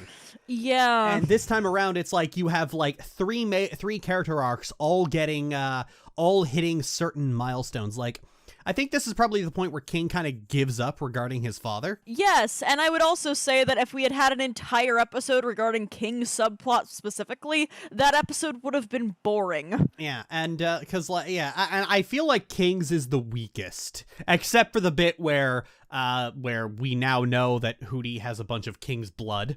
Yes, of course. Fun. A big fucking needle of it. Yeah, that's not going to be important at all in the future. You know, I'm sure nobody will use that in any meaningful capacity in the entire rest of the 3-part series. Why would King's blood be important to the story? Why ever? It's like, and our conclusion is we have no idea what you are. And it's like, I do like how, like, at first you kind of think it's just because Hooty's kind of a dipshit, but like Hooty saying that they've no idea what kind of demon King is was like ended up being prophetic. Because he's not a demon, he's a titan. Yeah, no, the idea that King is something entirely of his own does well foreshadow the fact that King is something far greater. It works really well. Ida's subplot is also really strong. I love the emotional beats that it has to go through of Ida having to sit down with her curse. She got a devil trigger. Oh, fuck. I remember a lot of people were basically saying, because we first glimpsed the Collector in this episode. Yes. And I remember people saying, is that Amity? You're right. Just like they did with the Golden Guard. Just like they did with the fucking Golden Guard, where they're just like, is that Amity? Guys, we have no idea how long ago it was. The Owl Beast gets put in the scroll, which means, like, Ida was a kid back then. And also, it's on a different continent entirely. How is that going to be Amity? Will you shut up? There is something ironically hilarious about the fact that every time a fan would see a new villain mysteriously appearing, they'd pull a Scott the Woz and go, oh shit, the white girl! Like, they were always going, yeah, it's gonna be the white girl, right? It's gonna be the white girl, right? Right? Yeah, it's cool. It's gonna be the white girl. It's gonna be the white girl. Like, I think they want Amity to be a secret villain so that Luce and Amity can break up so badly. They want Catadora to happen twice. I think that's probably why people have just talked less and less about Lumity ever since the third plot of this very episode. But just like Ida getting to turn into a harpy woman, I feel like this is part of the reason why they had her lose an arm in the finale. Oh, yeah. Because it's like, you know, letting Ida turn into a sexy harpy woman, I feel like we're kind of losing the metaphor here. There's a lot of power here, and don't get me wrong. Hi, Ida. But yeah, no, we've lost the metaphor of this being a chronic illness, guys. Losing the plot a little. For the rule of cool. I can't really self-reflect on my ADHD and get spider sense, so. Also, I love how this episode confirms that. Well, first we see Dada, we see Papa Clawthorn. He's great, and that that baggage Ida had in regards to him was oof. But also, I love how it confirmed that yes, Rain and Ida were a thing. And we get this confirmation by watching them break up. Oh yeah. Seeing Ida and Rain break up, that was gut-wrenching. Oh, it's so sad, and it's so sad to watch Ida watch it. You can tell just how much it hurts her what happened. Yeah, like she's still upset about that. Just the fact that she's just like, no, I hate this part. It is gut-wrenching. It's so sad. But you know what? It's one of those sads that I'm willing to accept because I know by the end of this, I don't care what Dana says about, I don't like a happy ending. I can't see a finale in which the two don't wind up together. And therefore we get to have a real, they were childhood friends who loved each other, and they grew into people who dearly loved each other and were torn apart by circumstances, but found each other again by the whims of fate. It is very sad, that scene. But if you were to envision that scene happening like right after the last flashback with those two on the hill, it becomes very funny. Where you just see Ida going, you shouldn't let your fears control you, so give him a whack right in the face. And then right after that, you hear Rain go, I think we should see other people. Oh, we're breaking up. Like, that would be horrible. But at the same time, why are you like this, McKay? I don't know. Please fix me. It's not my job to fix you. That's what I pay the therapist for. Fair enough. This is the woman. This is the woman I married, everybody. No take backsies. And it's a great couple. It's a great couple. And then speaking of great couples. Yes, and here comes the big part that nobody expected to come out of this episode. Whoa! Gay people? Not before the end of the series? In my children's cartoon? Dana, are you okay?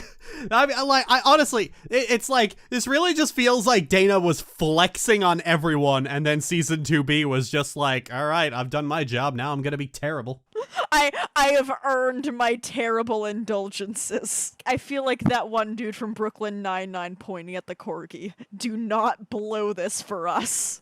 And I love how they went about it. I love how, them, confessing to each other and asking them out is just, it feels like the way kids would do it. No, I was so ready. That might be my favorite line in the entire series. I love how fucking awkward they are. They're so awkward and so sweet.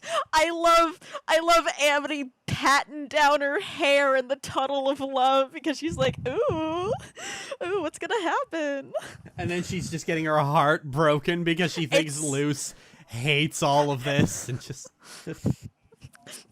Meanwhile, Luz is going, Amity's so cool. She's gonna think I'm the cringiest person alive. No! And then Amity's just like, no need to hide from the truth, Luz. I've always been cringe. Yeah, you're... My darlings, my dears, you're both violently cringe. And you're just gonna have to accept that before you can be adorable and do kiss. It's like, I'm not as cool as you think. Okay, everything is so crazy right now, and I have no idea what my future holds, but it would be so cool if you were in it. Wow, that felt real. That got me. It's soft, it's real, it's relatable in a way that, a lot of other cartoons try to do relatable, but will do relatable in the way that, Hunter's gonna act in the next episode, and it just doesn't work. But this is so perfectly relatable. Dorky and soft, and two kids who don't know what they're doing, but know they really want to hug each other super hard and watch movies together. Oh, so cute. They're so cute. So cute. Oh, so they're cute. Adorable. Yeah. And This is probably my favorite episode of the series. It's a good contender for favorite episode because, people always get mad at me when I say this, but you gotta let your gays be adorable. People are way too fixated on trying to make their gays hot and steamy, and that's why you get things like Catradora, because somewhere someone in the writing department thought girls beating each other up was hot. Yeah, literal cat fight. Yeah, no, and the gays being adorable and dorky is the only salvageable thing about the next episode. So, Eclipse Lake. Right off the heels of that, we get an episode where they actually say the word girlfriend. Oh, yes. Multiple times. Do not stop saying it. Say it to the point of being like, that's the thing. They let the gays be annoying. Oh, yeah. It's like, I'll go too. As Luce's girlfriend, I get it, Boots. They let the gays be annoying.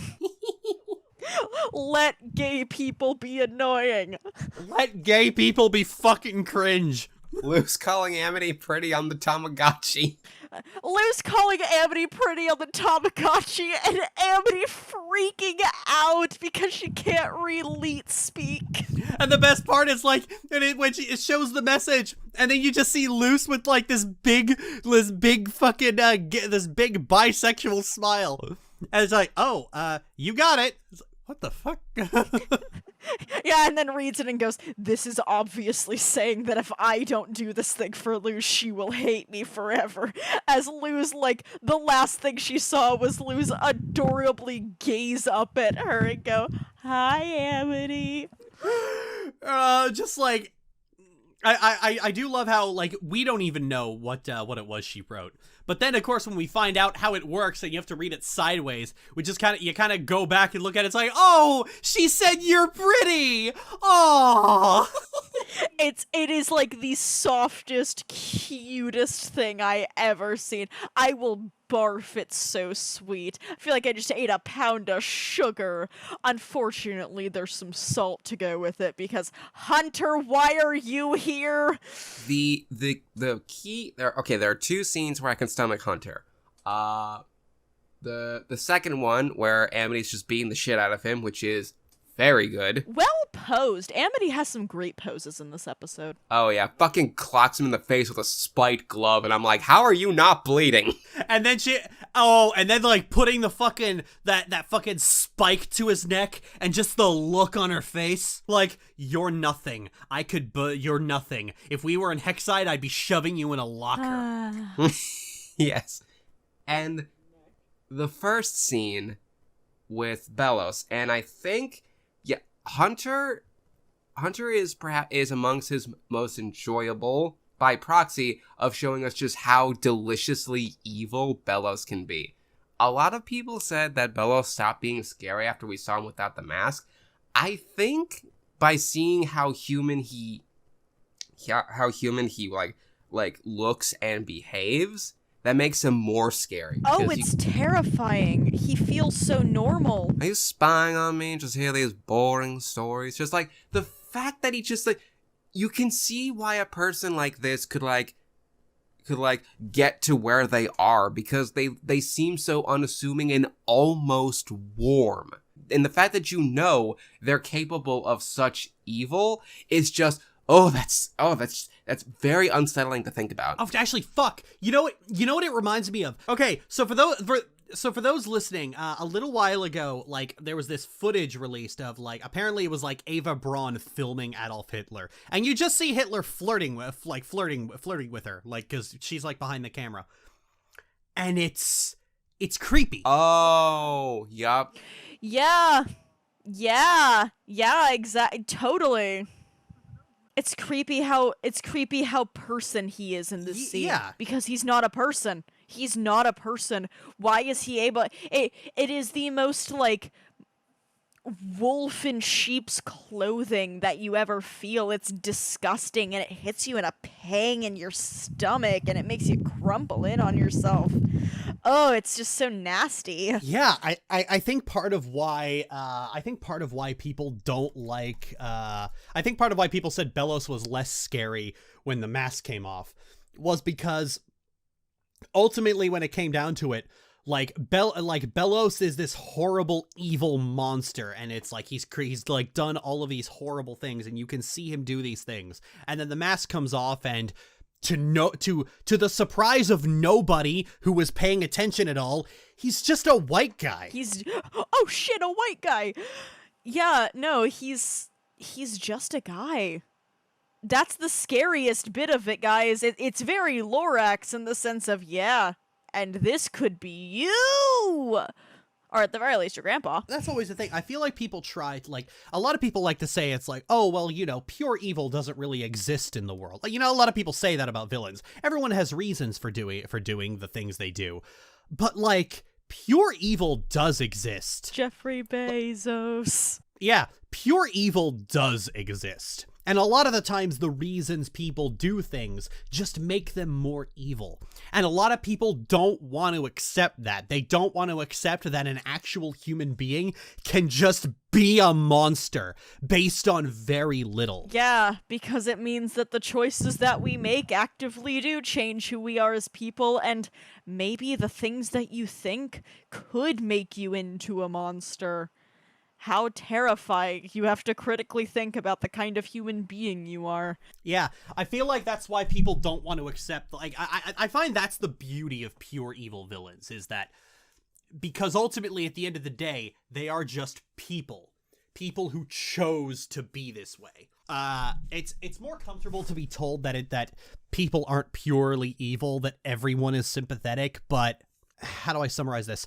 Adolf Hitler is just a guy. Adolf Hitler's just a guy. He was a vegetarian. At the end of the day, Adolf Hitler was just a guy. He didn't pass through a membrane from an alternate reality. He was a guy who had whose beliefs were not unpopular in his time. And the scariest bit of all of this, which should really be the thing that leaves you thinking, yeah, you know what? The person who is pure evil doesn't think they're pure evil. They think they're doing the right thing. They have their own moral compass.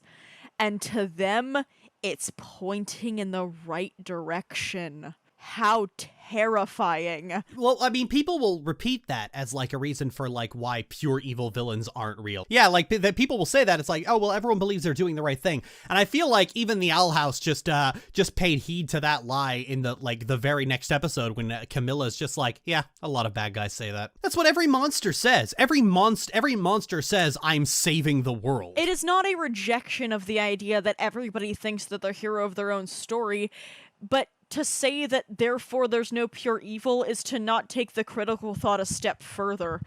Yeah, everybody thinks they're the hero of their own story. Nobody is acting to harm for harm's sake. They're still evil, though. And that's the scary part. The reason people want to believe this stuff is because it lets the public off the hook. If every genocidal dictator in history was honest, their autobiography would start with, I can't believe they let me get away with that. It is a refusal to critically think about the world around you that I just cannot abide by. This is another real example of, wow, Hunter would have been better in this episode had they kept up with the persona and Searching Tides. The idea that Hunter, we see him be vehemently verbally abused and emotionally abused by Bellows, to which he immediately not puts on his mask, as in the Golden Guard mask, but rather puts on his mask, as in starts acting like the sarcastic little trickster boy that we have been told he is, suddenly adds a new layer to a character, rather than just saying, oh, and that's why he is how he is, huh? Alright. You had the chance to really layer up a character and make them feel complex, interesting, and like they were never sacrificing their own charisma for the sake of being that interesting character, but that was just a little too complicated. The stuff with Amity in this episode is good, as well as the stuff with Ida and dealing with her, like, having to work with the Owl Beast.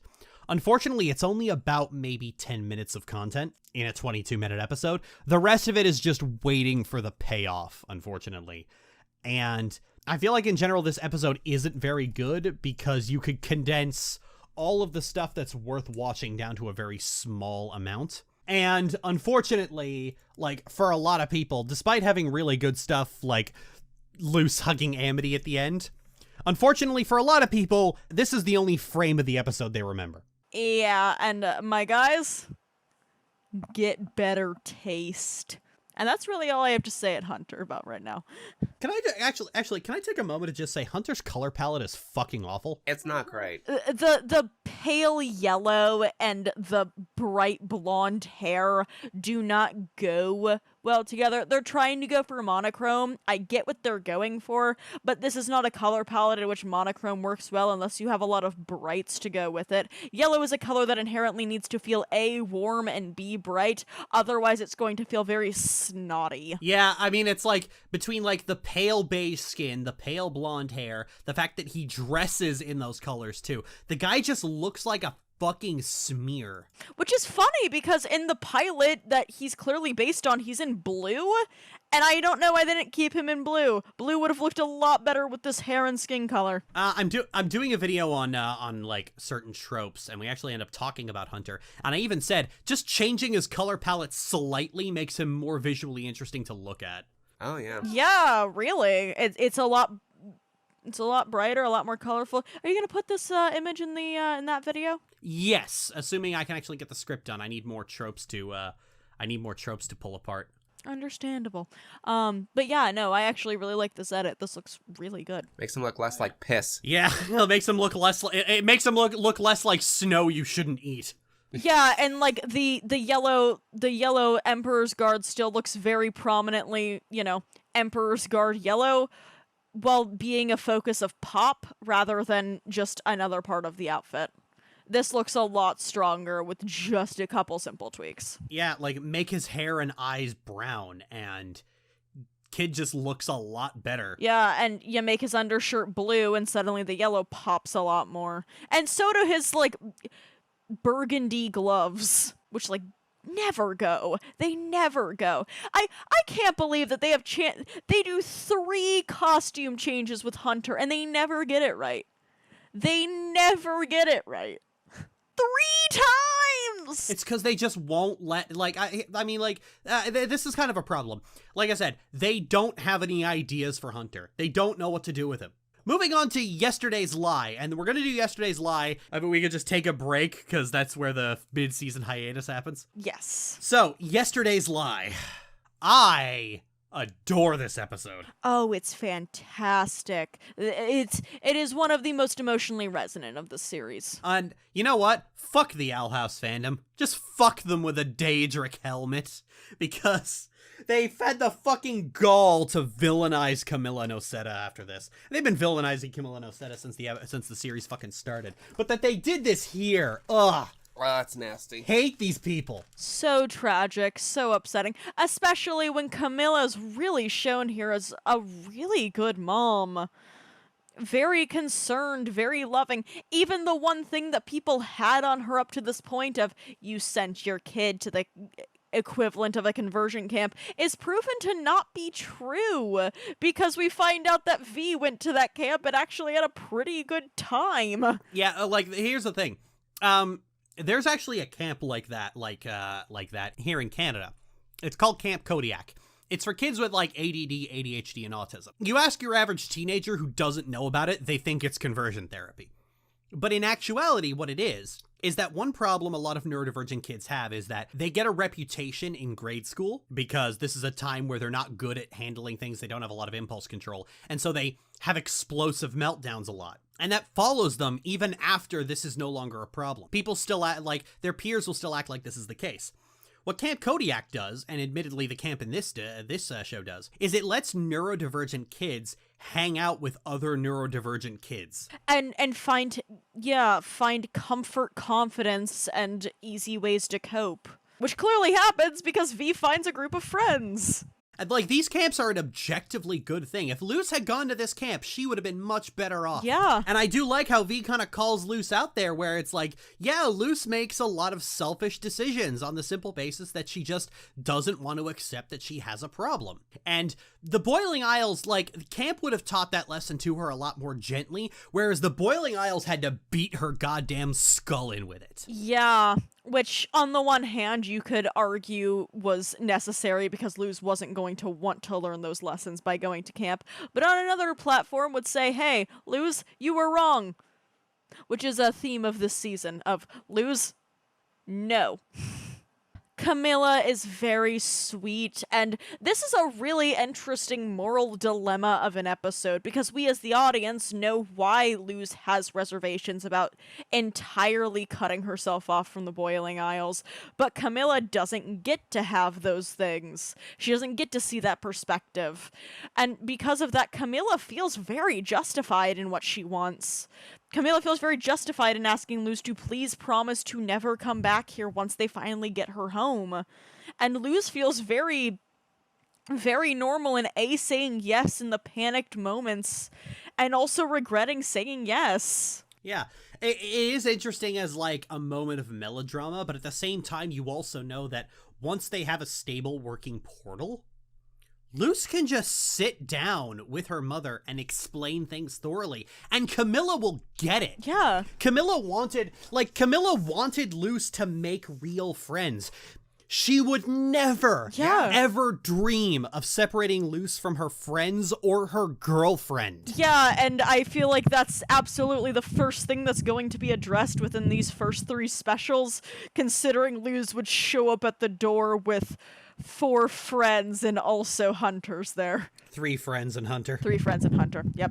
And, like, we know this is going to be the case because we see in this episode even that Camilla didn't even want Luz to stop being creative. She just wanted to have her, like, get a handle on her impulses. She didn't want to have to go into the principal's office every week because Luz kept throwing spiders and snakes at children. I almost feel like sending Luz to camp was a compromise. Like, it was something she offered to the principal so that Luz wouldn't get expelled. Yeah, this feels like a real it's Camp Green Lake or jail.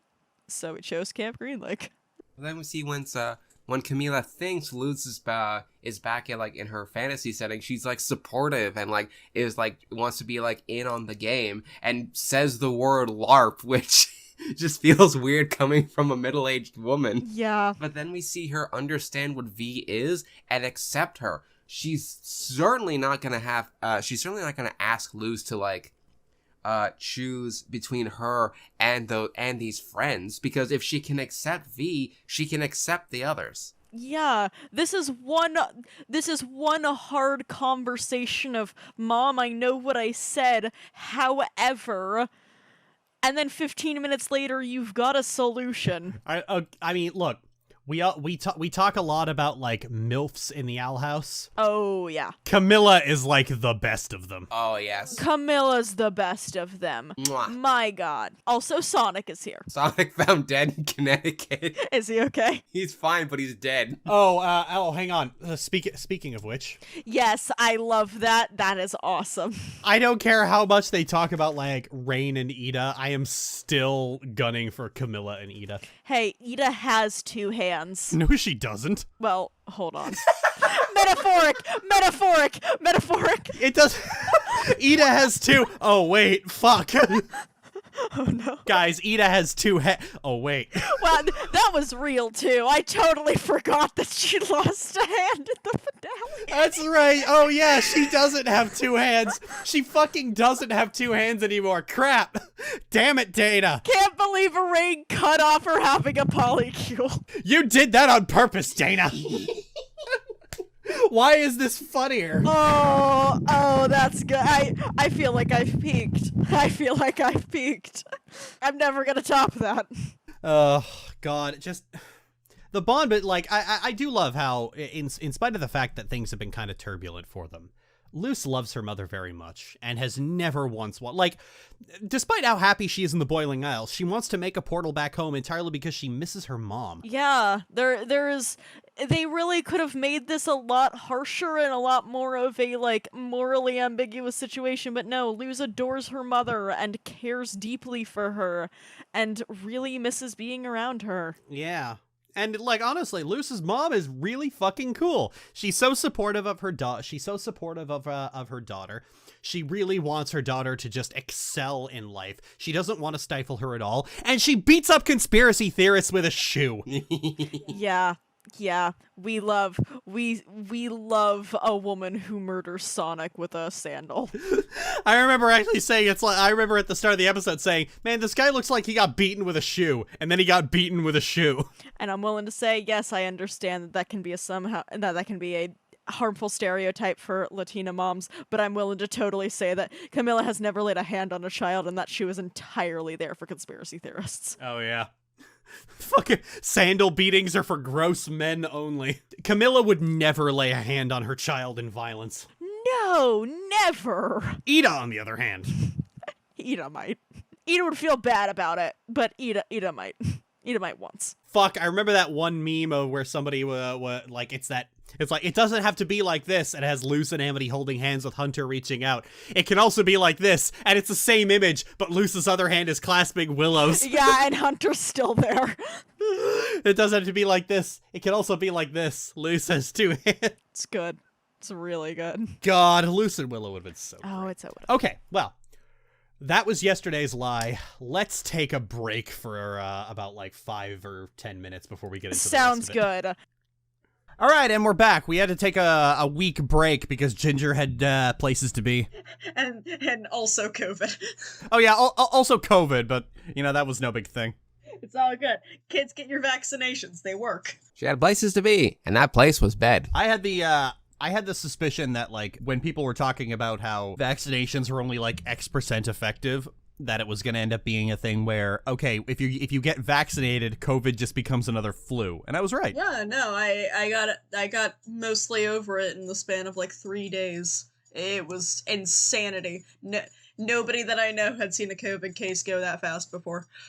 Yeah, I think I had COVID recently, largely because some people were saying that they'd had COVID and the only symptoms they got were gastrointestinal, and well, I had a lot of I had everything Pepto-Bismol cures. It was the whole damn gamut. I was going through like a bottle of that shit per day. Ooh, yeah, I feel that.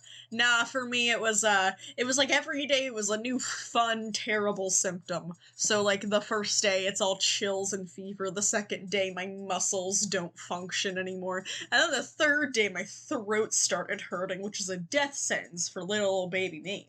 Oh, it's the worst. Yeah.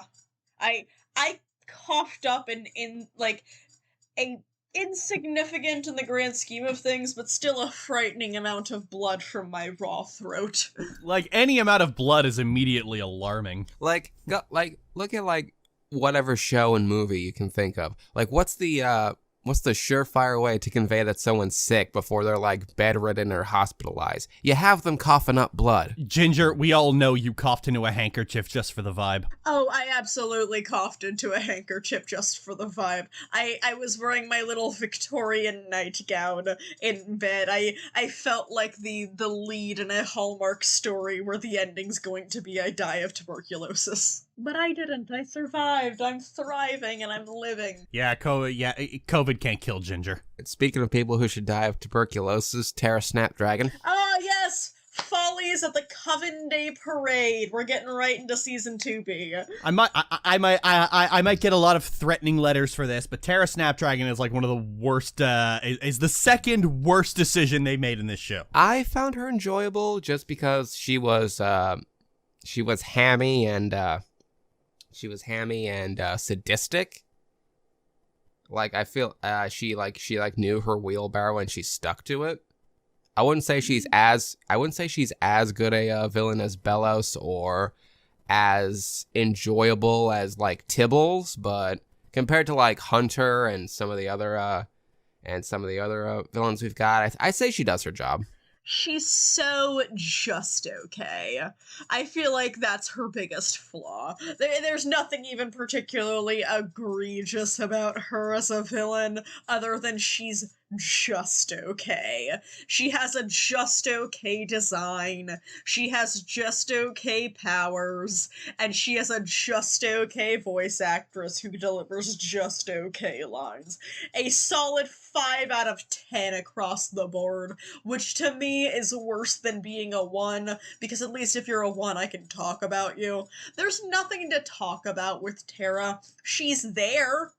She sure was present in the episode. She did things of significance for the plot. I don't care. There's this there is this big problem with just the Coven heads in general, is that there's so many of them, and Dana never takes the opportunity to use them in any significant way. Any time where they could actually be an interesting addition to the story, they're either good, their contributions are either completely glossed over, or they just decided to use Hunter instead. Yeah, like both Hunting for Palismen or Eclipse Lake should have just had a Coven head as the main antagonist. Yeah, like it's just a different Coven head every time. Yeah, would have made the finale feel a lot more put together rather than, oh, who's that? Oh, who's that person? Oh, they're doing something cool. What are they up to? And they're all gone. Disney seems to be having this problem a lot lately, where between like Star Wars especially, because Star Wars had this problem twice with the Inquisitors and the Knights of Ren, in that they make this fucking Organization 13-esque rogues gallery of villains and then do nothing with them. Disney, stop trying to make Organization 13 happen. It's not going to happen. Unless you're Tetsuya Nomura. Yeah, or just get a writer that wants to make Organization 13 happen, because what happens is you make this rogues gallery of villains, one of them is a sulky white boy, and so and so like Dana Terrace and Kathleen Kennedy just focus on them. We need Disney. If Disney intends on doing this, they just need to hire Nomura for all their Western work. Not gonna lie, I would pay good money to just see them remake Star vs. the Forces of Evil, but it's Tetsuya Nomura instead. Oh, Marco would look amazing with all those zippers and belts. Nomura would lean hard into Marco's femininity. Oh, yeah. After the like princess school, Marco's wearing skirts every other episode. Why? Because Marco likes them. A skirt made of belts. A skirt entirely made of belts. Not to get too far off track, but I think he has toned down on the zippers and belts lately. He mostly, I think he actually said his designs had so many zippers and belts because people kept complaining about them. Yeah, it seems like flannel is his thing now. Different kind of lesbian iconography.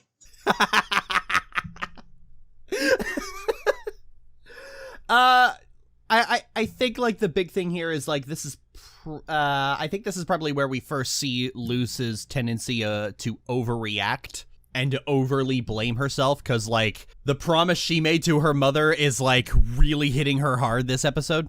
Oh yeah. To the point where she actually tries to help Kikimora with a personal matter because she sees herself in it and thinks, hey, if I can make this work for Kiki, that I can make this work for me. And then that doesn't happen. I was like, oh, Lou, sweetie. I love Kikimora in this episode. It's so funny. I don't care about Kikimora like 99% of the time, but like, my god, she's such a little shitster. She's just such a nightmare woman. Love me a fail woman. Love me a woman who gives up her entire family to be part of the Emperor's Coven and then gets told, I will gun you down where you stand, little man.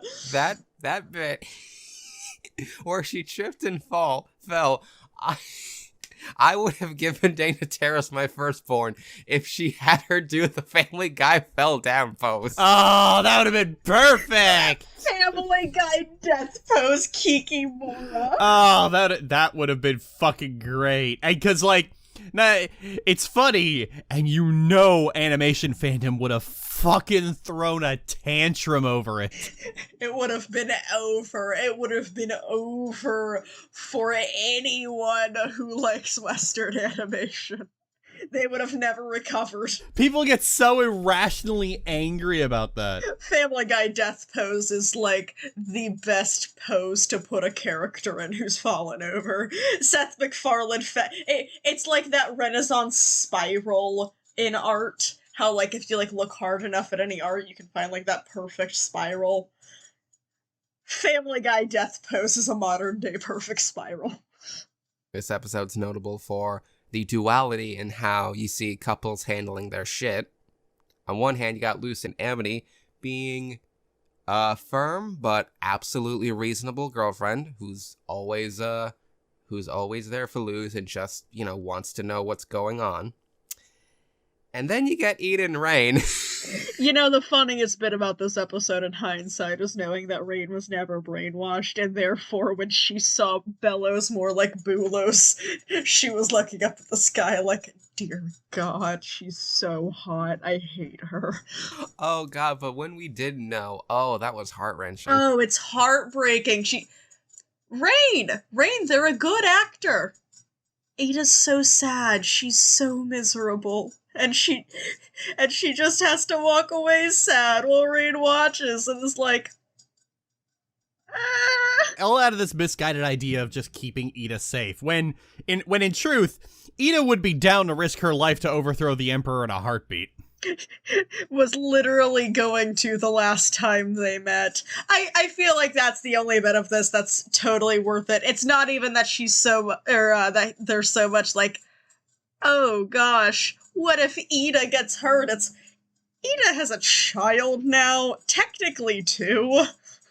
I can't be responsible for children being orphaned. Oh my God. See, what I was worried about in terms of Eda and Rain, before we knew that Rain was actually faking being brainwashed, I was worried they were going to have another fight, but in a context where Eda literally can't fuck around, like this is in danger or something. And so while Rain would obviously still be conflicted and holding back, Eda very much wouldn't. She has to whip out the harpy form either out of necessity or because Rain, brainwashed as she was, crossed the line, and I was worried about that. But thankfully we didn't get that. Is there anything of note that we're really missing here in this episode? Sweet potato. Oh yeah, that was Sweet adorable. potato. That was Sweet adorable. potato. I think McKay actually guessed that Amity was gonna call Luz a Spanish pet name. Which is so cute, and I love that Gus gave her the book of cooking recipes. It was like, haha, I got you, Luz. Oh, Gus is the best wingman. See, this is why Gus is the best. Gus is the best. There's the thing that we forgot. Willow lifts, and also Gus and Willow's reaction to Emperor Bellows showing his face being like, mid. You've seen Bellows up close. What's he like under all that? Oh shit, it's a white guy! It is funny. People were like speculating about Bellows' identity, but you look at the shit he does on the Boiling Isles, the things he's ingrained into people's heads, and it's just like, how could he be anything but a white man? A white British colonizer. Like, all the way. I need to bring up that I fucking called it. By the way, I called it like when we did the last roundup. I called it. I said I think Bellows is a human who just couldn't adapt and acclimate to the Boiling Isles the way Luz did. As sort of this contrasting foil to Luz. I can't believe that after all this time, the secret truth was that Emperor Bellows was just a loser incel. See, I originally thought he was supposed to be kind of like a foil to Eda being a con artist, because I thought his name was a pun on Bellows, which are known for blowing hot air. Which, I mean, he kind of is. We love you, Ash, but your taste in men is blech. Okay, I actually feel like we jumped the gun because we're talking about Bellows' identity right before we talk about Elsewhere and Elsewhen. Right, of course, yes. The episode where they decided, you know what, we don't really like Lilith, let's just replace her with a different character. Oh, right, yeah, they put her on a bus, and when she came back, she was just a different character. Kind of like what they did with Amethyst. They gave someone Lilith's skin the way Hooty can take off his own skin. Hooty and Lilith swap skin. Oh, oh no, I killed her. Oh, dear I killed God. my wife. You've killed them. Okay, all right. I'm good. All right, they're fine. Oh, thank you. To anyone listening, if I don't make it to the end, avenge me. I don't know how, but I don't know, just start smothering people, eventually get to one kind of avenging or another. avenge me by going after Bobby Kotick. Trust me, it makes sense. Anyway, for this episode, seeing Lilith like being just like being an utter like just creaming herself over history. I'm just like, did Blue write this episode? Did Blue of Overly Sarcastic Productions sneak into like Dana's office and drop this script on her desk? Because it really feels like it. I've been watching a lot of Blue's history videos on OSP and to the point of obsession, and yeah, that's all I could think. I think McKay wants to sleep with Blue. He's a monogamous married man, so eh. McKay's just gonna say to Poet one night, put on this mask. God damn it. It is funny seeing Bellows when he's just this fucking loser who everybody hates. Neener, neener, neener, I stole your book. Yeah, it's like, and the thing is, everyone can immediately see that he is that he's getting his companions killed. Yeah. Gee, I wonder what happened to that other guy. And of course, fucking Luce, all Luce sees is an underdog, so she like trusts him immediately. You know what I think is interesting? She trusts him out of a human bias. Oh yeah. She gets in there, she sees like some witches and demons bullying a human, and just immediately assumed that the human did nothing wrong. Luce is a baby bit problematic fave. Oh, also, like they go back, time shenanigans bring them back to the quote unquote savage ages. And everything's fine. Oh, yeah. These are the Savage Ages. This is before civilization was brought to the Boiling Isles. It goes back in time. Huh. Everything's fine. Everyone's nice. Everyone's friendly. Luce, having the background that she does. Oh, no. My mom told me about this. This doesn't end well. The compliments, the confidence. He says everything you want to hear. It's uncomfortably familiar. I like what everybody has done with the idea of Bellows getting Lilith in the Emperor's Coven for the first time as like a nerdy, shy, scared kid and going, is that the bitch that punched me 200 years ago? No, because she didn't dye her hair at first. But I imagine the moment she dyed her hair, Bellows was like, wait, fuck, no! Gotta go. Hey, that better be your own grave you're digging. Oh, yeah, also, Ida and her dad. Fuck, Ida and her dad. We see in, knocking on Hooty's door, the effect and the result of Ida not getting close to people because of her curse, but then we see the severity of that result in that, well, she left her father disabled, so... Oof, that's a lot of guilt to weigh on your brain. Yeah, you can see why Ida's so guilty about it. But I do hear I have a grandson now. Oh, that was so good. Oh, it was. It was so sweet. You know, at the end of the series, Luce is gonna call Ida the Spanish word for stepmom. You just know she is. Or I'm sorry. Actually, no. I'm sorry. Yeah. She better. Oh, yeah. She calls Lilith cool aunt, so there's really no reason not to. Yeah, like there's no reason not to call Ida stepmom. We've had one, yes. What about second mom? Luce is gonna call Ida mom. The rest of us are gonna call her mommy. It's just gonna be how it be. All right. Any Sport in a Storm. The Willow episode, except not really. Wait, really? That was the next one? Yeah, no, it really turns on you fast. Oh, I could have sworn there was another one. Fuck. Oh, Any Sport in a Storm. We're already here. We're already here. Well, Darius gets to wear pajamas. That's pretty cool. Oh, yeah. Darius in pajamas. Very nice. Very comfortable. Very sexy. Scar is there. Oh, yeah. Darius, easily best thing about this episode. I think Darius and Willow are just very good characters in this episode, and it's just unfortunately that there was a mandate from the executive producer that they had to carry around this fucking burden the entire time. Oh yeah, like you see from Willow's montage a solid vehicle for this episode, that being her wanting to get a flyer derby team off the ground to like have something in common with her parents, her dads, because you see that picture of them on her mirror, and like there was so much of that you can use for this episode, and it looks like that's where we're going. And then the fucking Grimwalker, god damn it, that fucking piece of wood with a frowny face drawn on it. Hunter, who let you back in the house? Such a lame character. Wow, guys, you have an entire episode where you're not only establishing Hunter as their own individual character with quirks and personality traits, but they're also gonna get a crush on one of the main characters. Does this mean you're gonna do anything interesting with any of those aspects? Is Hunter developing a crush on anyone, really? Like, look, I know that the fan base got really big into Huntlow after this episode, but like, the fan base ships Hunter with whoever he gets stapled to in any given episode. They did it with Luce, they did it with Amity, they did it with Willow, they did it with Gus. I saw fanfics after Eclipse Lake. Oh, it was not good. Oh, it was bad. Yeah. Horrible, and that's the thing.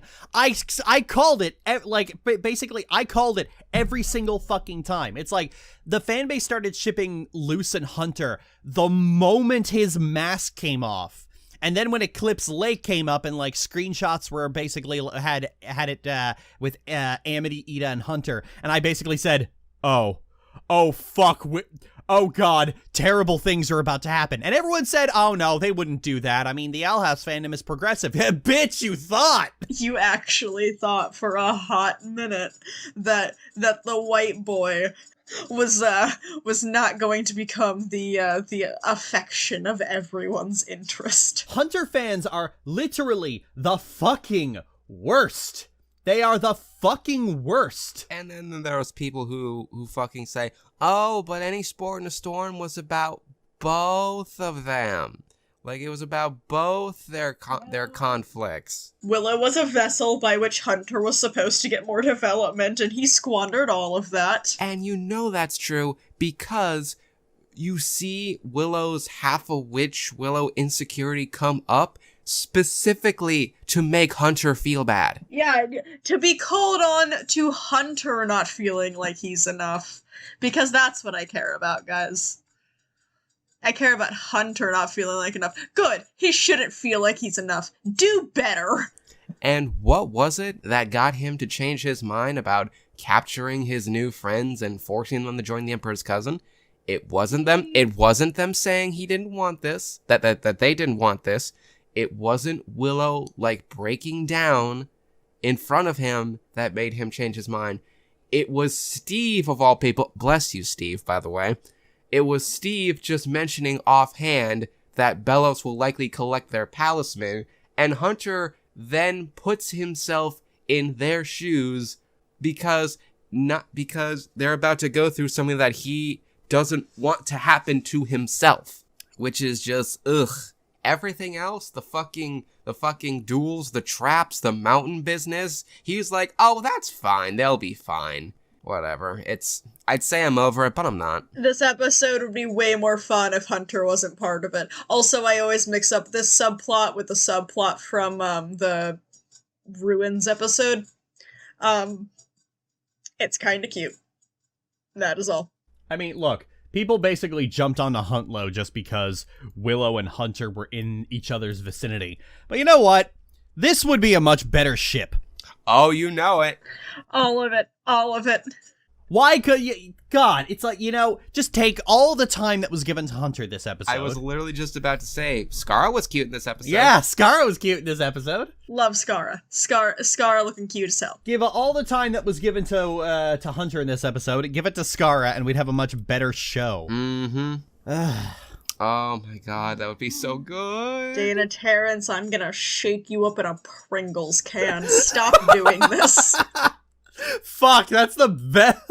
That's the best. That's the best threat ever. I'm gonna shake you up in a Pringle can. Oh, did you really have to punch Steve, Skara?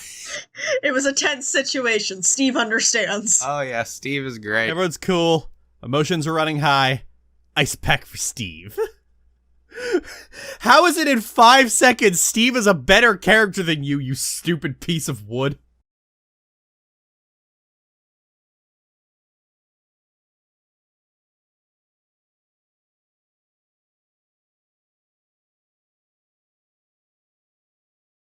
Why time to spend an entire season with Hunter when I could have spent it with Steve. Just take like all the time spent on Hunter's waffling in like the different 5 episodes this season, and just have it spent on Steve and Skara just getting up to some ridiculous shenanigans. I would trade every episode about Hunter for like a 5-minute clip of Steve Fortnite dancing. It is it is a shame, because I feel like if we had spent more time just exploring all of this stuff going on with Willow, we'd have a really good episode.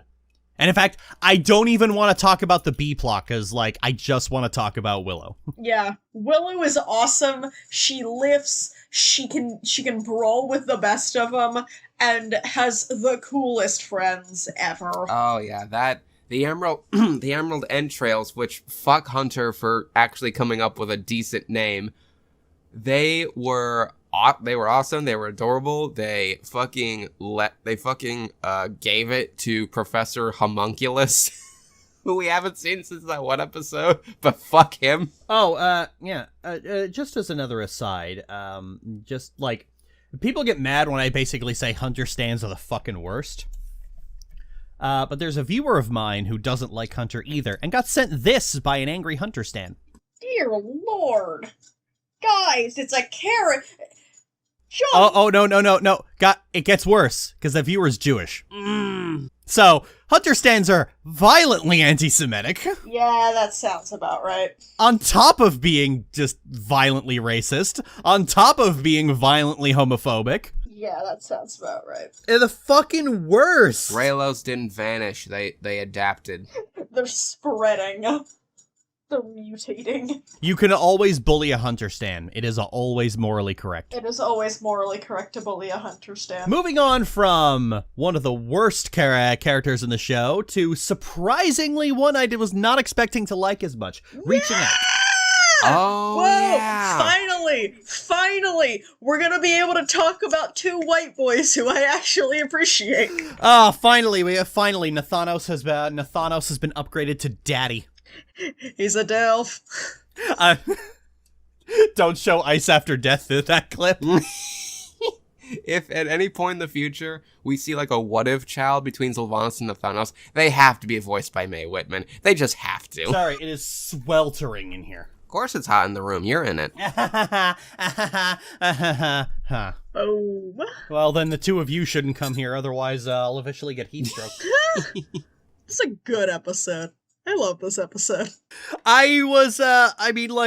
feel like we're gonna get to talk about this a little later, but like, I was not prepared for what they were going to do with Amity's dad. I knew people were fawning over Amity's dad, and I kind of expected that in response to that, Dana and the crew were like going to give him like this hastily rushed, well, actually I was always there for you, you just didn't see kind of thing. But no, they actually did this really nice. Yeah, one of the best episodes in terms of like talking about my dad's learning to be better. Like, he wasn't always better. He wasn't secretly a good guy. He's not getting a slapdash redemption arc. He recognized faults, went, dang. Alright, time to fix those. And we're letting Amity move at her pace, which is important. When he goes in for that hug, but then Amity just like shakes his hand and goes, "It's a start." It's a start. And that's all it ever needs to be. I feel like people misconstrue the idea that like you don't like redemption arcs as like you just want characters who were once bad ever in their lives to like be entirely irredeemable, be killed or otherwise imprisoned, and that they can't become better people. No, they super can, but their arc is not the significant one. It's the people that they've hurt whose arcs are significant. And Owl House kept the focus on how Amity was affected by Alador not being there for her. And that's all it ever has to be. It's a start is more than any other show was willing to do. Steven Universe spent its entire 3rd season trying to do what Owl House could do in a 5-second conversation. It's really just about, like, knowledge. Like, what do you know of the situation? Obviously, like, Steven Universe was never going to work out because that's made by somebody who thinks blood is thicker than water actually works. I mean, I promised myself I wouldn't bang on about Steven Universe anymore. I mean, long story short is basically everything Rebecca Sugar thinks she knows, she doesn't actually know. Right. Yeah, no, totally. Watched way too much fucking Naruto as a kid. But then we got the stuff with Luce. And, you know, I'm starting to see why I don't like the fact that Luce won't talk about her problems and tends to double down on trying to solve other people's problems, is that it ultimately means that she gets shunted, like, her own feelings on things get treated like, end up being treated like a secondary character. Like, she gets treated like sometimes she ends up putting herself in a secondary character role in her own show. Yeah, it is unfortunate. I will say, though, in terms of the rest of this season, this is probably one of the best ones dealing with Luz and her inability to talk about her problems, because unlike everything else, this is not coming from a weird place of guilt or exceeding pressure. It's just a very traumatizing and terrible, unfortunate thing for her to have to go through that she doesn't know how to talk about, because she's never been in a position where she needs to before. Unfortunately, it's like the end result is everything has to be shunted into like the last five or 10 and into the last 5 minutes, when really we could have spent half the episode like this. This is ultimately the problem when you have a character whose big flaw is that they can't talk about their problems, is that at the end they're gonna have to talk about them eventually. I can see the logic behind doing it how they did. It's like, well, we want Luz to like hold off on telling everyone about her dad passing away and like the little ritual they had like every year with her and her mom. We don't want her like to say that like at the start of the episode, because we want to like leave that as like a serious gut punch for the third act. The thing is, though, that is a solution to a problem. The solution to a problem that presented itself after they decided what the structure of the episode was going to be. Yeah, it's at the end of the day, it's like, yeah, cool, that might be interesting, but the end result is that the episode focuses almost entirely on Amity.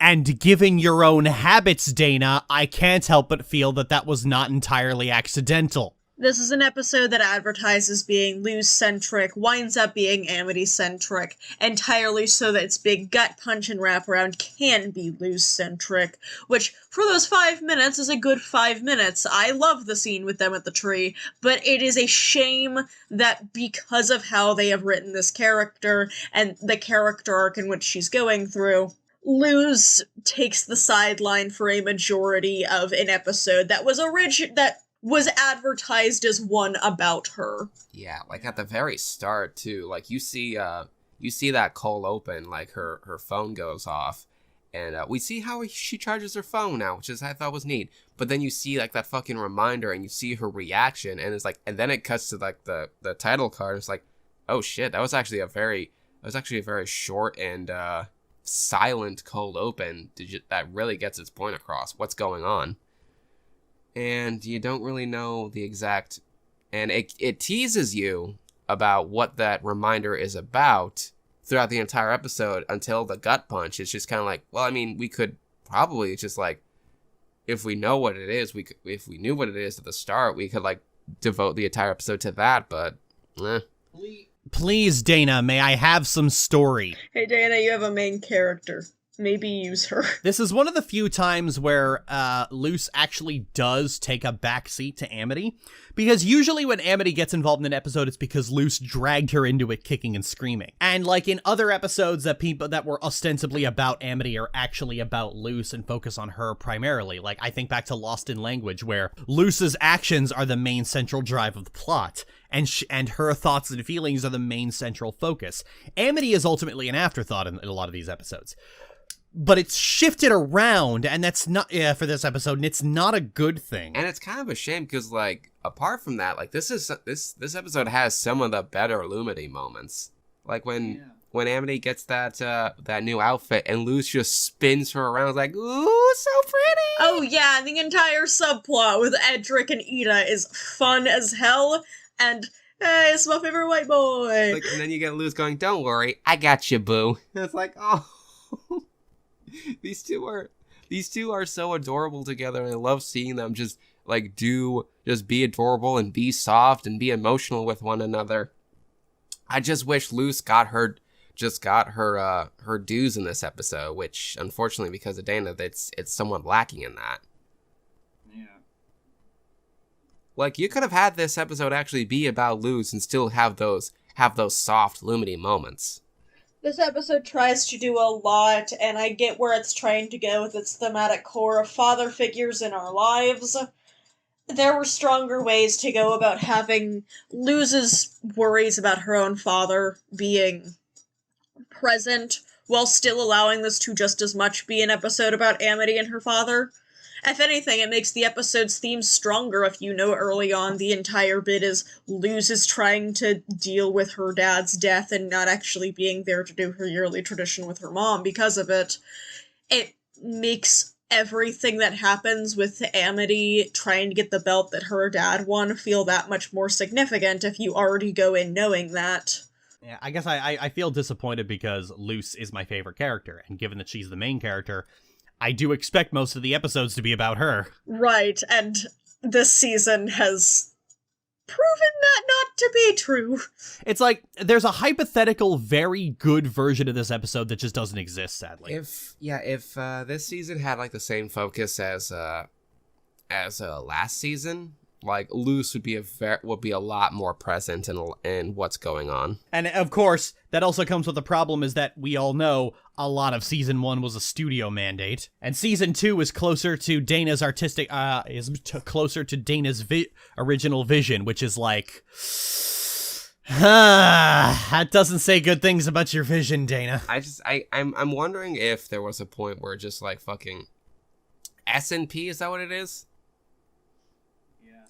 Where SNP just had to leave a note of like one of Data's scripts is like, focus on your main character, god damn it. Yeah.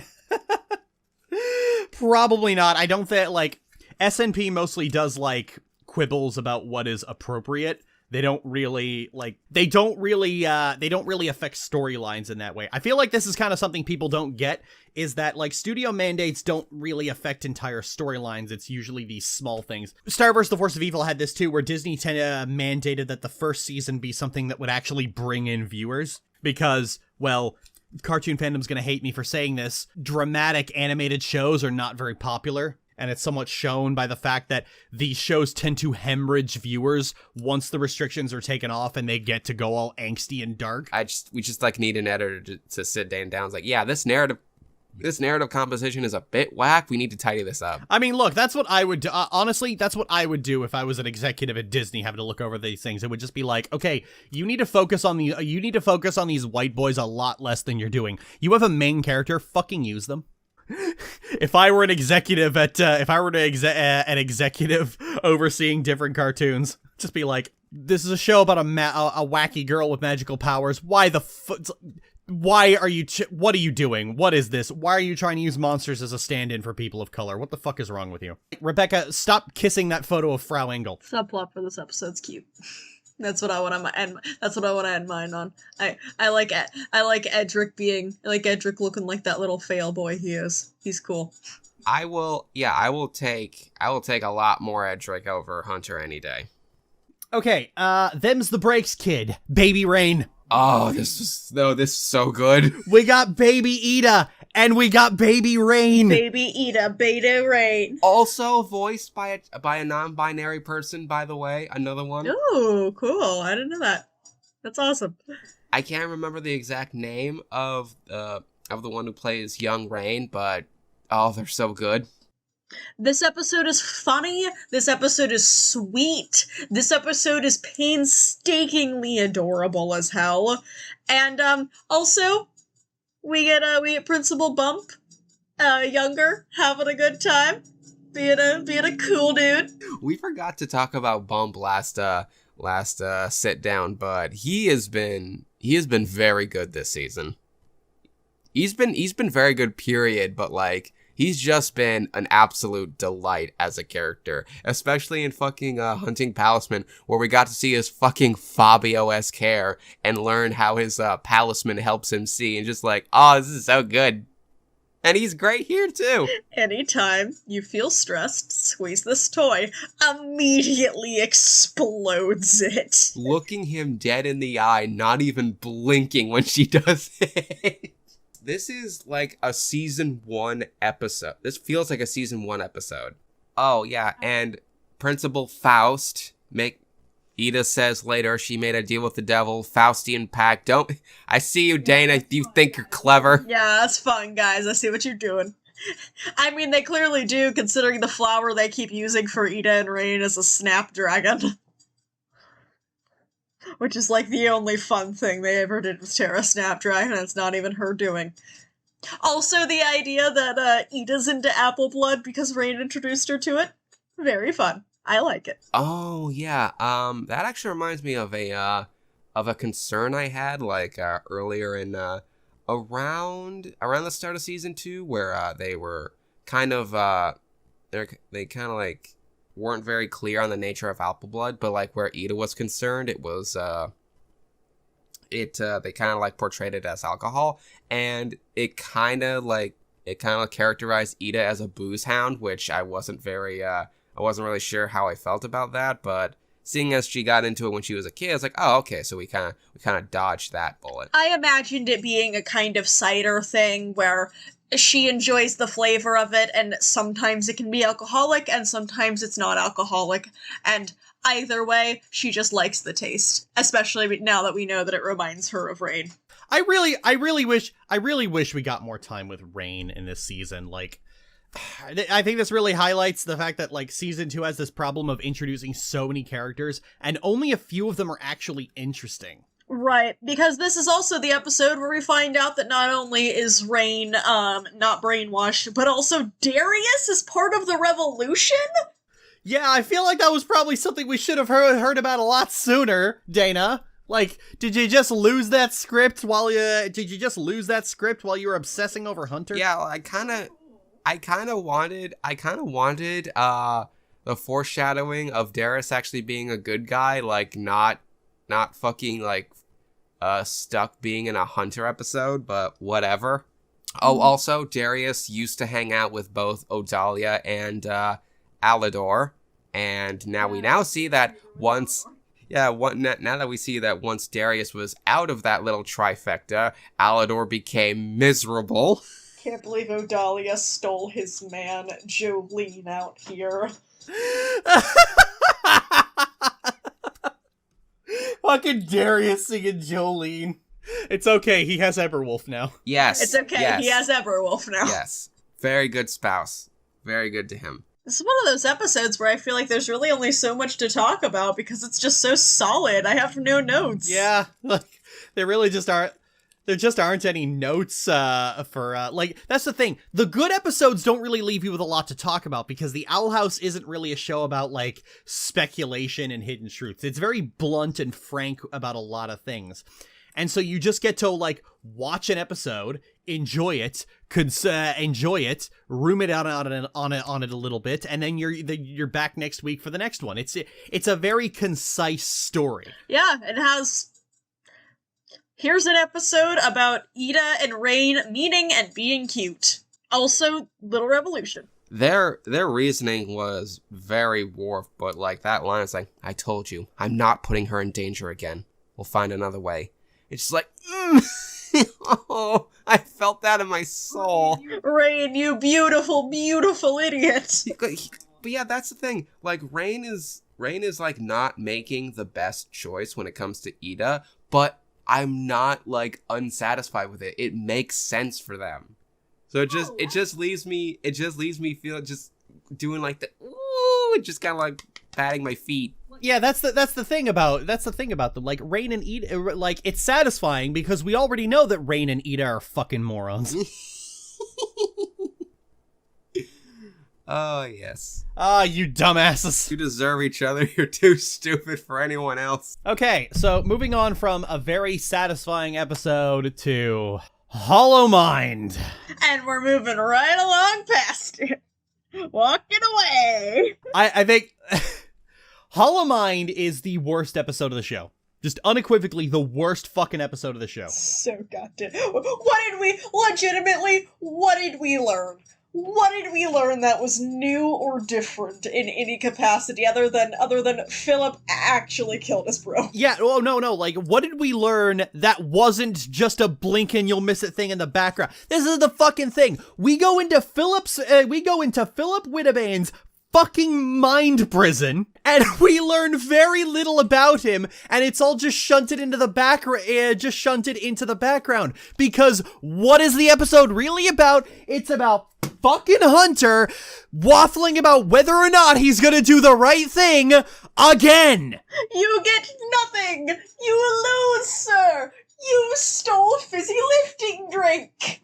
Because, like, all the fucking memories we see of Bellows explains the what he's planning on doing, what he really is. But all that shit in the background is the why. And that's what's interesting. I don't need to see how Bellows came to power. I don't need to see how he fucking lied and cheated and what the fuck the glyphs were actually supposed to do. Yeah, I didn't need to see a woman die, guys. Thanks, though. Yeah, I just want, if we were gonna explore anything in Bellows' mind, it should have been the fact he fucking killed his brother, god damn it! He killed his brother because he was getting some! Yeah, he killed his brother for getting some! Yeah, and possibly that someone being a Clawthorn, but don't worry about it. Chad King Brother Whitbane. The incel loser Philip Whitbane. Oh my god. And it sucks, because, like, Bellows, again, in the third act, Bellows is just his deliciously evil, hammy self. And also, we did learn one minor thing that was cool. His fucking beast form is all the Palismen he's been eating. So there's some eldritch horror for you right there. There's some Brother Grimm shit. But also, him just being just like this narmy, slimy fuck you just want to punch. Just makes like the third act is the only one I can stomach. Just because it's only after Hunter gets, like, sucked into the ground that the episode can actually fucking do anything. It's so empty. They're so not hollow mind. More like hollow episode.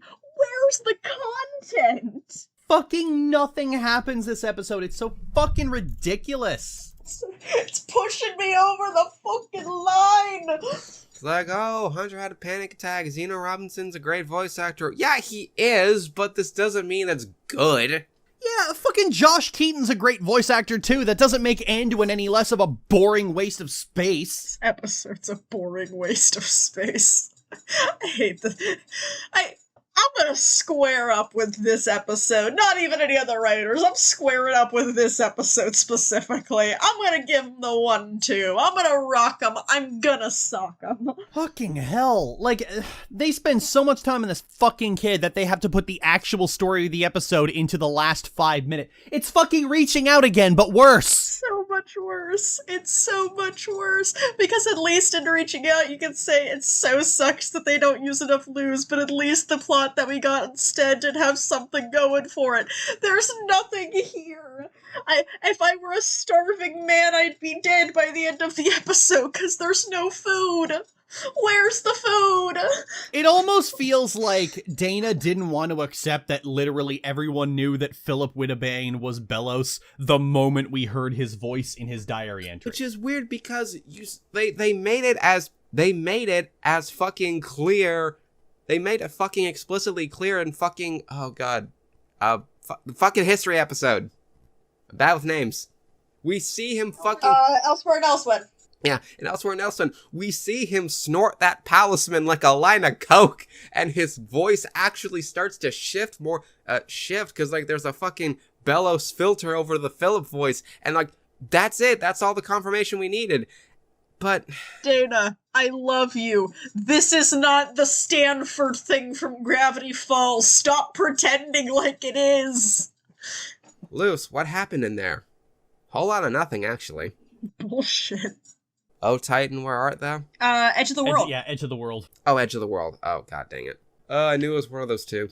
Oh, Titan. I think Oh, Titan, where art thou was like the second last episode. It's the third to okay, last. So, this is the one where King and Luce travel to the land of the Kevin Michael Richardson. Yeah, they travel to Draenor. And meet who we all thought was King's dad, which is a shame because I kind of wanted Kevin Michael Richardson to be King's dad. But I think what I fucking love is that you hear the deep voice of Kevin Michael Richardson, and then he goes. It's so good. He squeals. He squeed in King's presence. I love it. I have never heard Captain Gantu squeal before, and it is everything I have ever needed in my life. Bless that man. One of the best voice actors ever. Just bless that man. I love him so much. Every time he's in something, I'm like, it's that guy. It's him. It's him. I see him. I see him. He played like the one version of Joker I could still stomach. Kevin Michael Richardson played the Joker? Yeah, there was a 2005 Batman series, and it was a Joker with dreadlocks and who actually like knew martial arts. Oh, I think I know which one you're talking about. Wild. Yeah. Yeah, the thing with King was actually like that was actually a twist I didn't see coming. No, I very much didn't either, and it's such a cool twist. Feels like it makes a lot of sense. It has a lot of fun. It really makes the finale tense. They reveal it in the second act instead of the third, so you really get to feel the tension building. I like how low-key the realization that King is a Titan is. Yeah, no, it's a really good revelation, and we also get the Collector a little. Oh yeah, the Collector. Oh yeah, the Collector's a thing. I keep forgetting about him. Yeah, he was in the last one too, but like irrelevant there because that episode sucks. Yeah, only the Titan trackers call him the Huntsman. Oh yeah, fuck, hang on, because like I remember we first saw the Collector, he was free of his prison and he was hunting after the Owl Beast. Yeah, that was the one where it's like, is that Amity? Oh yeah. What the fuck? You don't think the Owl Beast is a Titan too, do you? Maybe? I don't know. I mean, it'd be a very small one, because, like, we can tell from, like, King and, like, the Boiling Isles itself that, like, the Titans we know of are at least humanoid. I could at least see it being one of those curses that either the Titan or the Collector themselves made, which is why it's so powerful. But yeah, King's emotional journey in this, where right before fucking what's-his-face, is told by Bill that, King's a Titan. He's like, do you think we can play catch sometime? Alex Hirsch really putting himself into this one. Like, really. Alex Hirsch putting his whole fucking pussy into it. Really, honestly. And, like, the man don't normally. I love the man. He has a lot of good lines, but, like, I don't think I've heard him be this good since Gravity Falls. And that was a good Gravity Falls. That just quiet little refrain during the ritual when he's got, like, the fucking crying Collector mask on. It's like, and then we'll play catch, right? Yeah, God! Kevin Michael Richardson's, like, I honestly thought he was gonna have a heel face turn. I thought he was gonna be like, I can't kill this child. I can't do this. What the fuck am I doing? But nope. Oh, it's a shame. It's a shame. Well, you know what? Kevin Michael Richardson doesn't get enough roles where he just gets to be soft, and I feel like we need more of that because he has such a capacity for it. Oh yeah, he's got dad potential, like absolutely. Yeah. Oh fuck. You know what's funny is that people were speculating about King's identity the entire time. Nobody figured that. Nobody guessed that King might have been a Titan. No, it felt so outlandish. It's hard to even consider that the Titan was once a living, breathing being, let alone one that could have a son. Again, I thought King was an alien. Yeah, I mean, he kind of is, but, like... I live on my dad! And he waves at his fucking dad's corpse like, hi. Yeah, hey, yo, guys, for real? Just like that? So messed up. So messed up. Love it. Just imagine finding out that you've been living on your dad's decaying corpse the entire time. Labrynth Runners. Hunter, go away! Yeah, just fucking go away. It starts off strong. In regards to how Gus's illusion magic reacts to his emotions, and we see a very strong visualization of what I can only assume they were going for was a panic attack, and Willow helping him through it. That was a strong opener. Well, you do have to get to a really high point before you suicide jump off of the Empire State Building. Such a good incline, and then just drop. And then we get Gus Gus spotting that we're gonna hide you all from the Emperor's Coven, and then he's the one who spots that it's a trap. Absolutely, which we love. We love to see. Also, opening showing us that more kids are getting into multi-tracking. And then it's making the school a lot stronger. I think that scene where Edric and Amira have both changed their tracks to be multi-tracked is so cute. And Bartholomew joins the illusion track to spend a class with his boyfriend. Yes. So glad he has Steve as an older brother and role model. And then just Gus, being the illusion master that he is, manages to out the head of the illusion coven, who is fabulous. Oh yeah, fucking fabulous man. Evil, gross, disgusting man, but fabulous man. He really does embody the parts of every theater director I've ever loved. Yeah, he's got James Cameron levels of overbearing director. And he has a fucking lion's tail. He's fun, he's charming, he's got fangs and a lion's tail, and he definitely throw a ladder at you. I had a theater director do that to a kid once. Jesus! Loved that guy. Nah, that guy was cool. He was an old style, I fought through the AIDS epidemic gay.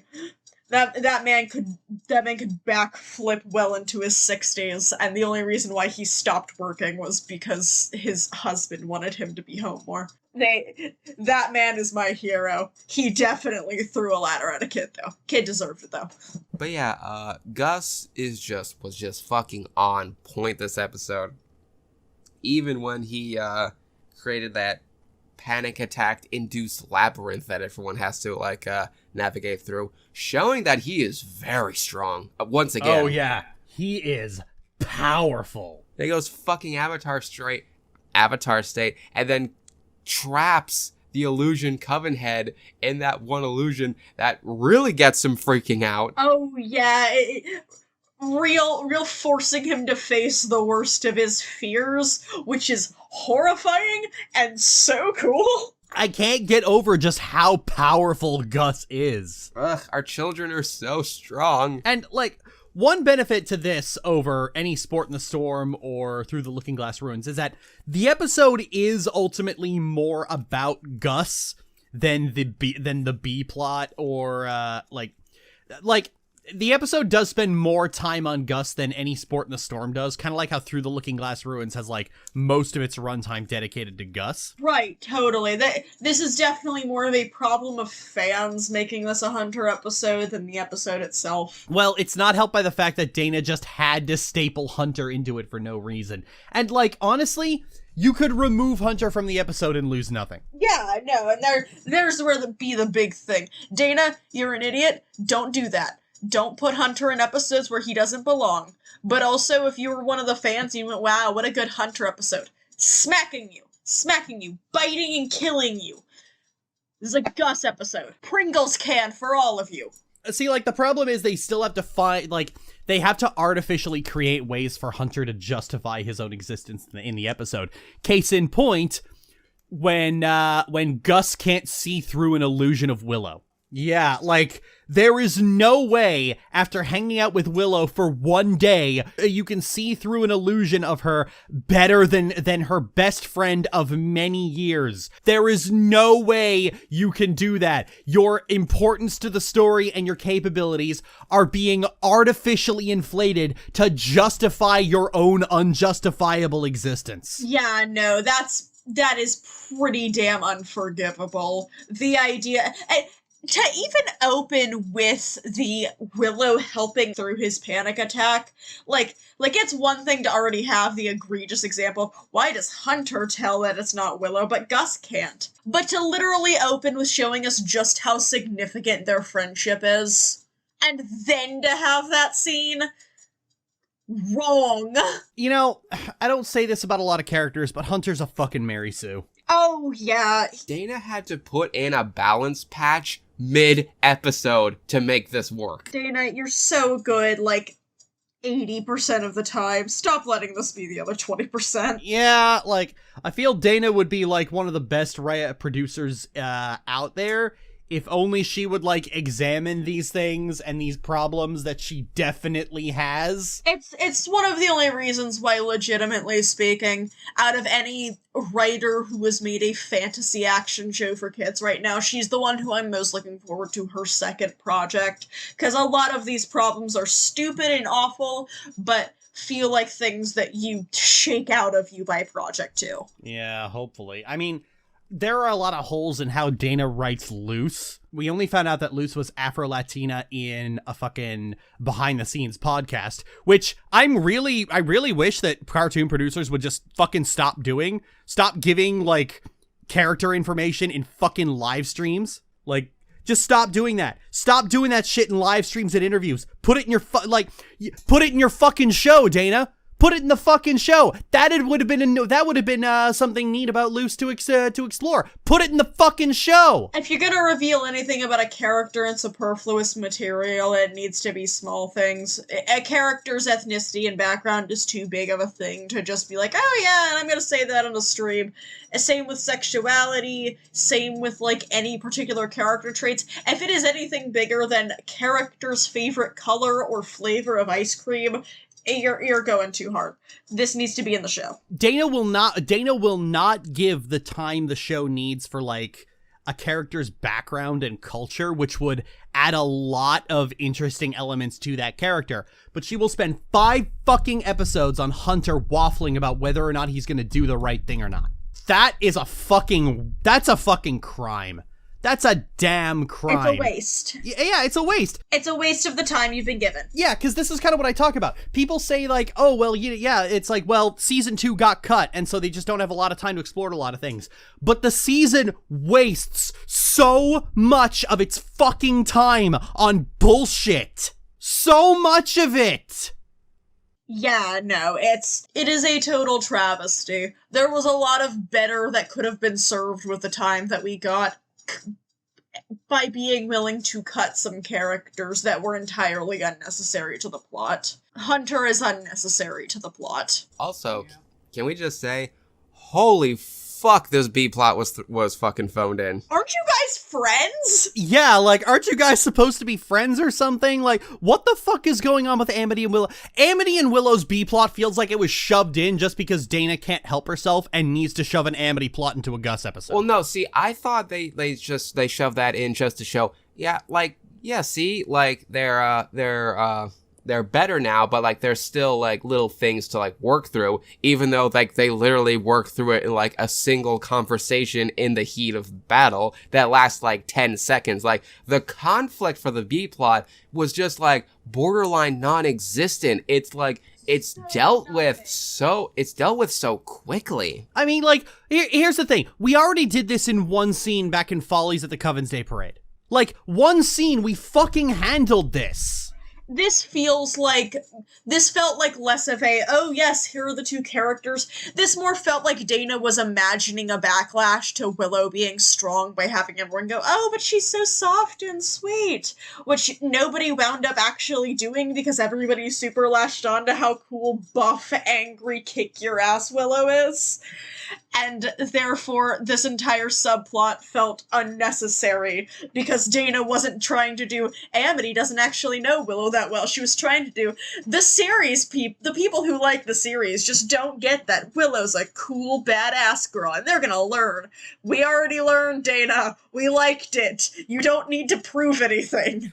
Dana, I know you don't have the perspective on this because you're one of them, but the Hunter stands are just a loud, annoying minority. There was a small there was a small but like loud subset of Owl House fans who just wanted Willow to go carry on Amity, and I think this B plot was kind of like just to like, you know, keep them quiet. I don't think so. I really don't think so. Given the fact that this also happened in Through the Looking Glass Ruins, it really does feel like Dana just had to put in a B plot about Amity in here, almost, and like given the fact that it's very phoned in. It feels like it was just shoved in there for the sake of it being there. Like, they can't just let Gus have an episode on his own. Yeah, especially an episode already filled by one white boy. Thank you very much. We don't need the white girl, too. Like I said, this was also the problem in Through the Looking Glass Ruins, in that the Gus part of the episode is really fucking good. It's so good. I think Gus gets probably the best episodes, focused on him. He gets a lot better than Willow, but like, out of all the side characters to get like a day in the limelight, Gus gets the best of them. But the show just won't let that be. They can't just leave it alone there. They have to keep fucking with it.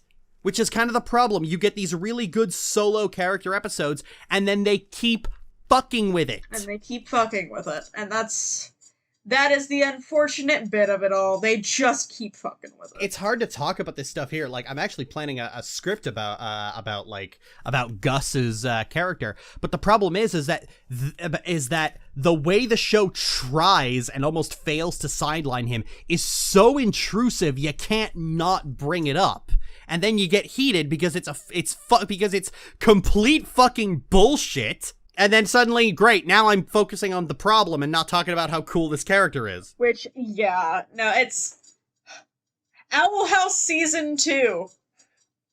Why? Yeah, just why? It's like, it's a fucking Monkey's Paw season. Like, hey, you know, I'd really like some episodes focusing on Willow and Gus. Okay, but, It gets me so, because, like, I think it's just because the, season 2 can be really good at times, and so the times where it almost shoots itself in the foot for no reason just makes me so fucking angry, because it's like, you had a good thing going, get your fucking dick out of it.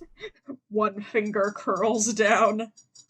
Its entire problem is, you had a good thing going. Stop going! You're gonna... I love the Owl House. Really wish that the Owl House would be better.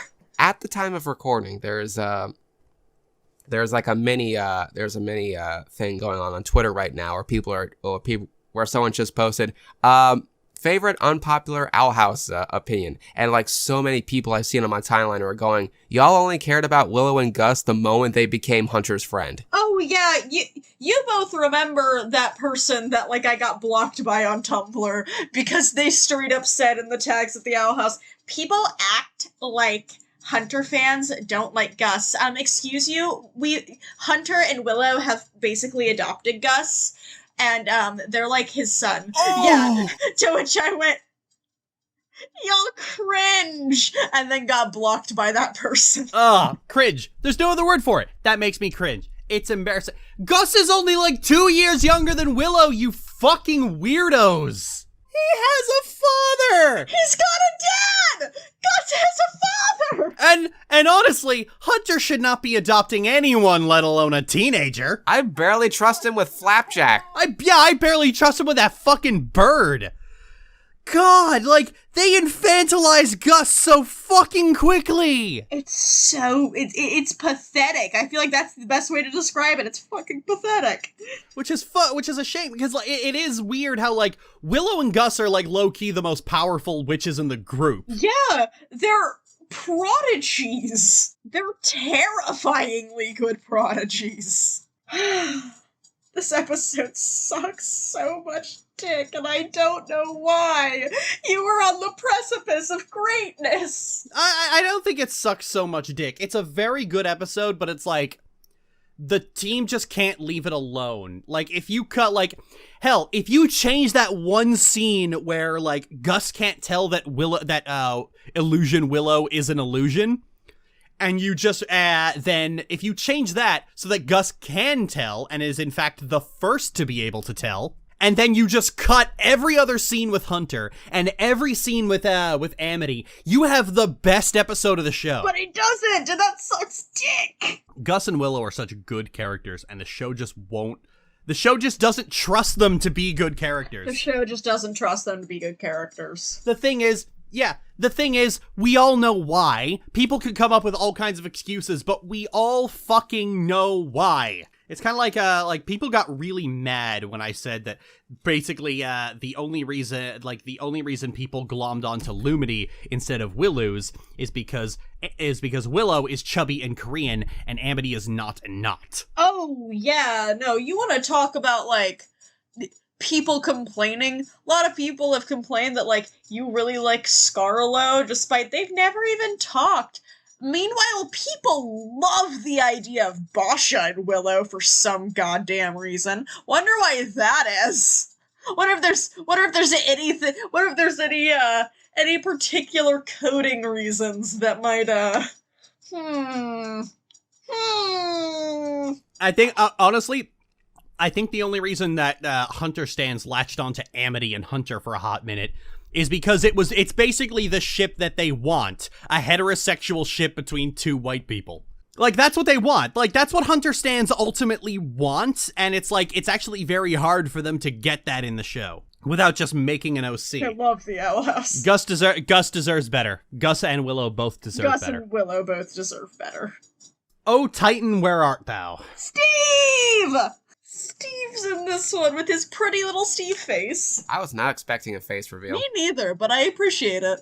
Yeah, I think out of everything, like, a face reveal for Steve was not on my list. I honestly thought he would just keep the mask on, because that's just become his character. I thought he was going to keep that dented mask that Skara punched, and that was going to be how we discerned him from the other scouts. See, that's why I like him, though.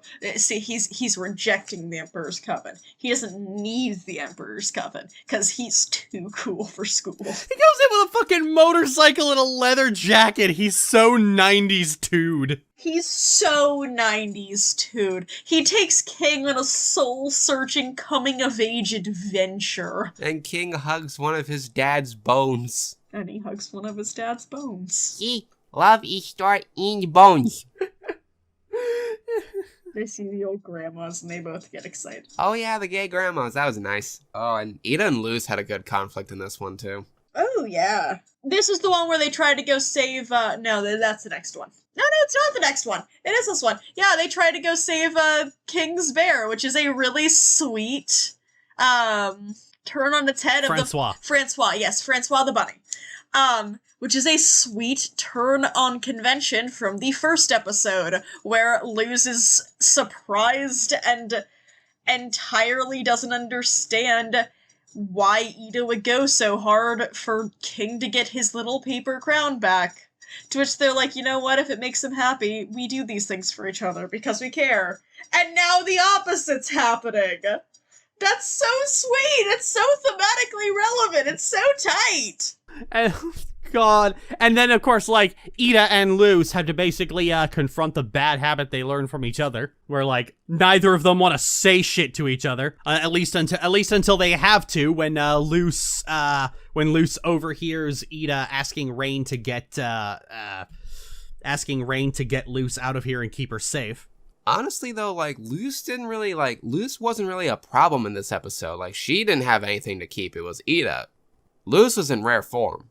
Yeah, Luz is very much doing exactly what I expect Luz to do. Nothing out of guilt. She's not in anger. She's not in pain. She's trying to do something sweet for a friend that they've done before, enough for her to not be worried. And she's frustrated with the idea that Ida still finds her inadequate, which isn't true, but that's totally understandable. I mean, that was one of her big fears in Enchanting Gromfrey. Yeah, I was just about to say that. It's just, yeah, and she's upset by this because, like, she thinks it's because Ida doesn't think she's good enough, and she fucking grills her on it until Ida comes clean, by which point they're both chained up. And I wasn't expecting it's not really a fight, but I wasn't expecting a confrontation to go that far. But yeah, it does make sense too, though. Because again, Ida's picked up on some bad habits. It's just like the fact that we ultimately find out that Ida has just accepted that they don't have a plan and they're all just going to die. Yeah, legit, just wants a last day on Earth for Luz that will be as comfortable and nice as it could possibly be. What do you want to do, Luz? Do something for the person that I love. That's so much! Tell me about the rabbits, Ida. Oh, goddamn. Maybe if we had time for 20 more adventures, but, sadly our corporate overlords and also our executive producer kind of put the kibosh on that. Yeah, if only we didn't have so many mandated adventures with fucking hair-bleached Kylo Ren. Bleached Kylo Ren. Kylo Ren. God damn it.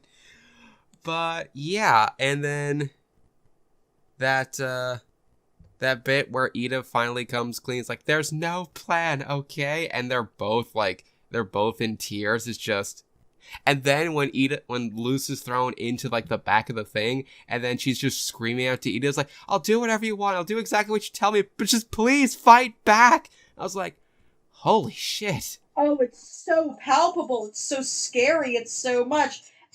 Which is wild because I feel like you kind of know exactly where it's going, too. You know that they're not going to actually be captured. You know that they're going to be okay by the end because it's rain. Oh, that was a gut twisting conversation too. Like, get them on an airship, keep them in a bunker. I don't care, just keep them safe. I'm going to set you down now. Please try not to bite anyone. Oh yeah, that last 5 minutes was just magical. Oh yeah, you get just heart-wrenching gut punch after gut punch after gut punch, and then, they're okay! They're safe! Thank fuck! I love a happy ending, don't you? God, I fucking love Darius so much. I did not agree to this name. I love Darius and Rain's friendship. It's so cute. Freaking Carousel sent me a fucking TikTok of Ida, Rain, and Darius set to that song Cult of Dionysus, and there's just a scene when it gets to the three of them and says, let's get polyamorous. I'm like, okay, I'm on board for Rain getting sandwiched between two hot monsters. Harpy and the slime. Also, Hooty being low-key jealous of Steve. Love it so much. Two foes alike in dignity. Okay, so clouds on the horizon. Oh, Dahlia's back, and she's a bigger bitch than ever. Oh, Dahlia went full Stella Kubler on the Boiling Isles. Holy shit. I know, it's fucked. It's so fucked. Rachel McFarlane does such a good job. Oh, I hate her. You know what the best part? It is funny how, like, Dahlia seems to, like, labor under the impression that, like, despite knowing how the draining spell works, that they're all going to be fine. And then she does illusion magic to summon the wanted poster. Oh, Dahlia's a wild witch. We haven't seen a sigil on her arm, so yeah, that's very feasible. Yeah, I am absolutely believing that this is a for thee, not we situation. Hell, she'll probably, like, fucking try to, with Bellows gone and the Collector doing fuck shit, she's probably gonna pull a fucking, Mr. House and try to, like, make a haven for people on a premium. It is funny how, like, we all think, we were all realized that Odalia is an abusive mother, and we never really thought, it is funny how we didn't really come to the conclusion, wait, she's probably an abusive spouse, too. But she was! Yeah, she was. Was it the power of believing in myself? No, it was the power of science. But you almost had it, sweetie. Oh, God. Alador was very good in this episode. A girlfriend? Oh, no. We'll get you a new girlfriend, dear. Oh, no, that won't do. We'll find you a new girlfriend, someone who's not on wanted posters everywhere. It's like that one Mooring Mark comic. I don't like you dating my daughter. It's because I'm a girl, right? No, it's because you're poor and lower class and disgusting. I can excuse genocide, but I draw the line at homophobia. You can excuse genocide? Also, we finally get the Lumini kiss. Yes. Oh yeah, they kissed before the finale. Yeah. Crikey. It's funny though, because I saw that one clip from Lightyear with like the sapphic kiss in it. It's like at the exact same angle. It's like, Oh, this is how you're gonna do it now, Disney? This is how we do our gay kisses. This is the way we kiss the girls, kiss the girls, kiss the girls. This is the way we kiss our girls and all our sapphic content. Also, Luce's outfit in this one and like the finale, I really like it. Ida's jacket, the little ponytail, the boots. I'm all for it. Yeah, we love to see it. We love to see it. Someone pointed out that she's kind of like starting to look like Philip, which I mean, but still good It's outfit. hair symbolism. She's growing it out to symbolize growth. And she said she was gonna do it too. Someday my hair's gonna be big enough to do that too. And then it was. She's looking at her little Tamagotchi, reading Amity's message, and Ida goes, "What kind of language is that?" "The language of love, Ida. I'm totally gonna take you out on a date, and it's gonna be the most mundane slice of life date ever, and it'll be awesome." Then Amity breaks out of her abomination restraints, and you see Luce go sparkle-eyed. Oh, yeah. It's like, oh, yeah, I'm gonna keep you, I'm gonna restrain you with abomination magic. Bitch, I'm an abomination mage. What the fuck? Oh, also Willow's new look is good, too. Oh, yeah. Willow's crushing it. Like, with the fucking roll-up sleeves, and, like, it looks like a duster, but I don't think that's, like, the proper term for it. It looks like that. It looks like her beta design. Yeah. She's evolving into her beta form. Oh, it's a thing of beauty. Just don't get the pixie cut. And there were no other characters in that episode. Luce sacrificing herself to save Skara. Can't believe Lou sacrificed herself to save Skara. And Gus holding that illusion like right after the plan was formed, yeah. The entire time, King.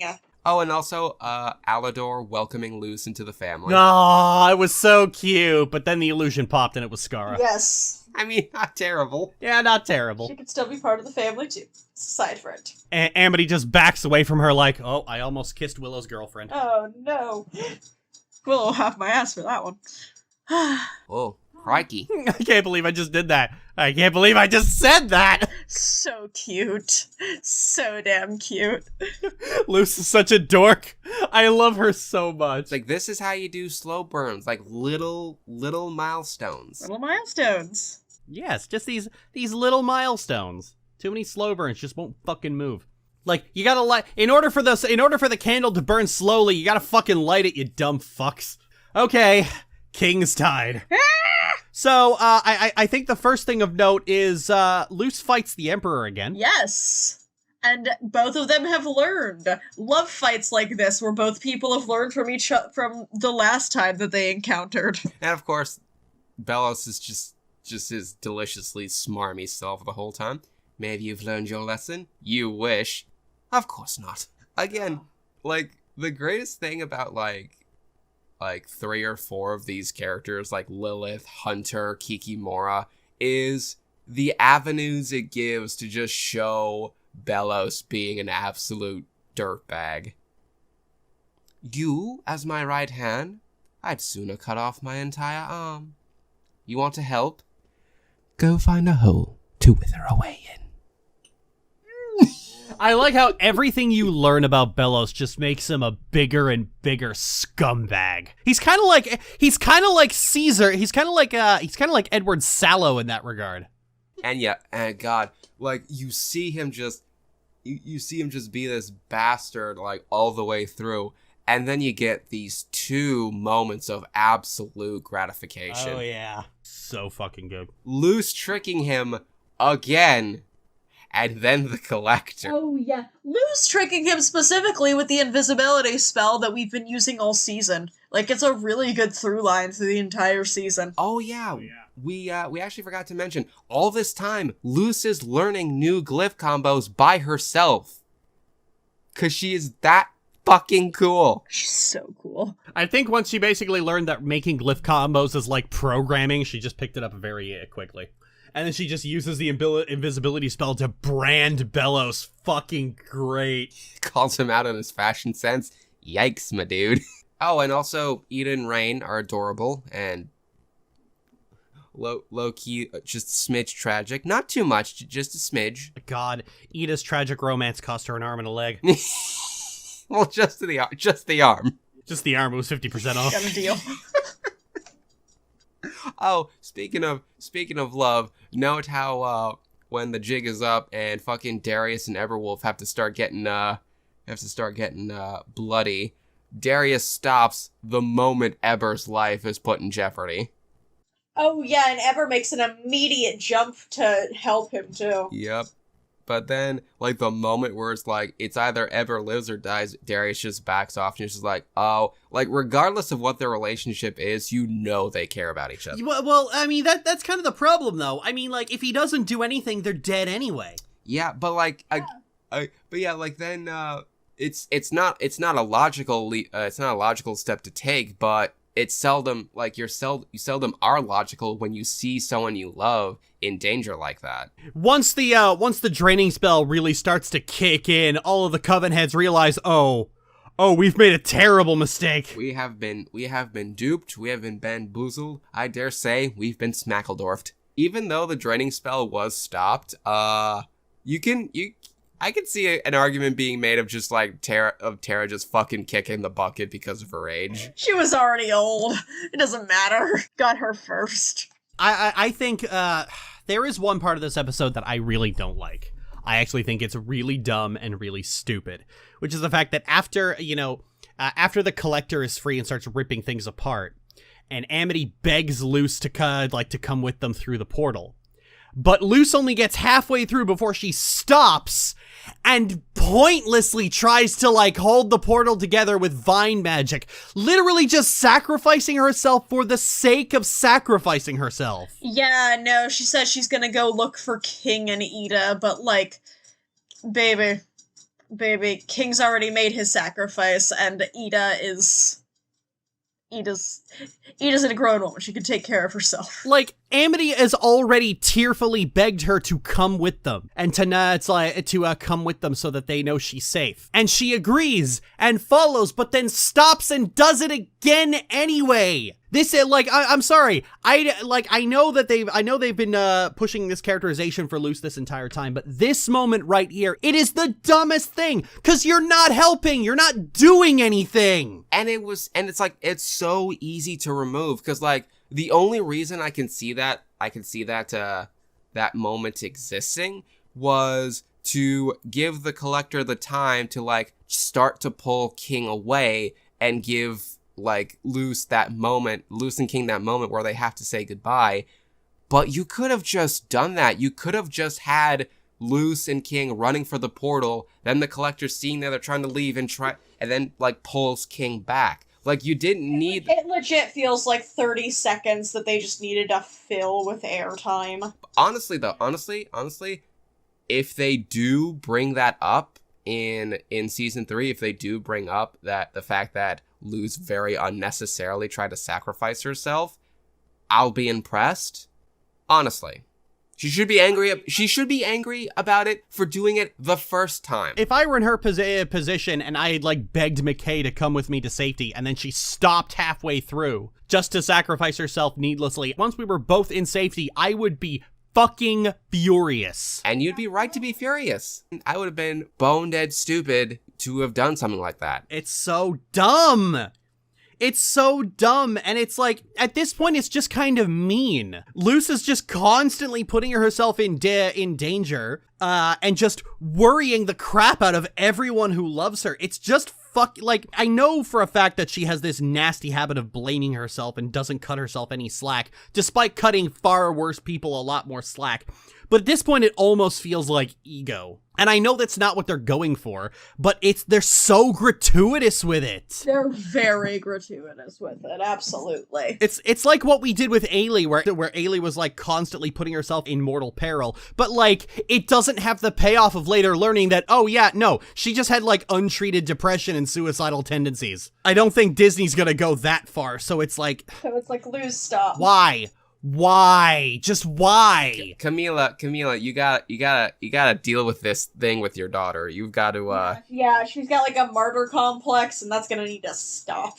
Just have Amity out Luce immediately. It's like, oh yeah, by the way, your daughter has a martyr complex. Please deal with that. Like fucking Amity, Willow, Gus, and Skara all gear up to go back through the portal to save the others, and Luce is like, hey, wait for me. It's like, no, you're gonna go to therapy. We've already scheduled it. you're going. God, what else? Because like there was a lot that happened in this one. The Collector himself or themselves, honestly, very enjoyable. Like they're 30 seconds of them, like of actually seeing them, not through like the reflection of like the round boy or something. They just made a strong impression when they finally stepped into the physical world. Hey, wanna play tag?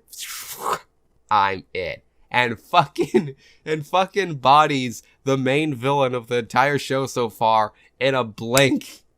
And it's so sudden and so abrupt and so evocative of how terrifyingly powerful this kid is to just turn Bellows into paste. I couldn't help but laugh. Oh, I love it. I really love the Collector. It feels like a perfect foil for Luz, honestly. The entire idea being that the Collector is a creature not of this world who wants to play their games and play with their own stories where they are the main character, and they don't care about who gets hurt in the process, and they don't care about the people who don't like them or are made uncomfortable by them. You know, like Luz had to learn. I feel like it's no coincidence that the game that King lies about to get them all out of it is Owl House, because that is the game that Luz has been playing the entire time.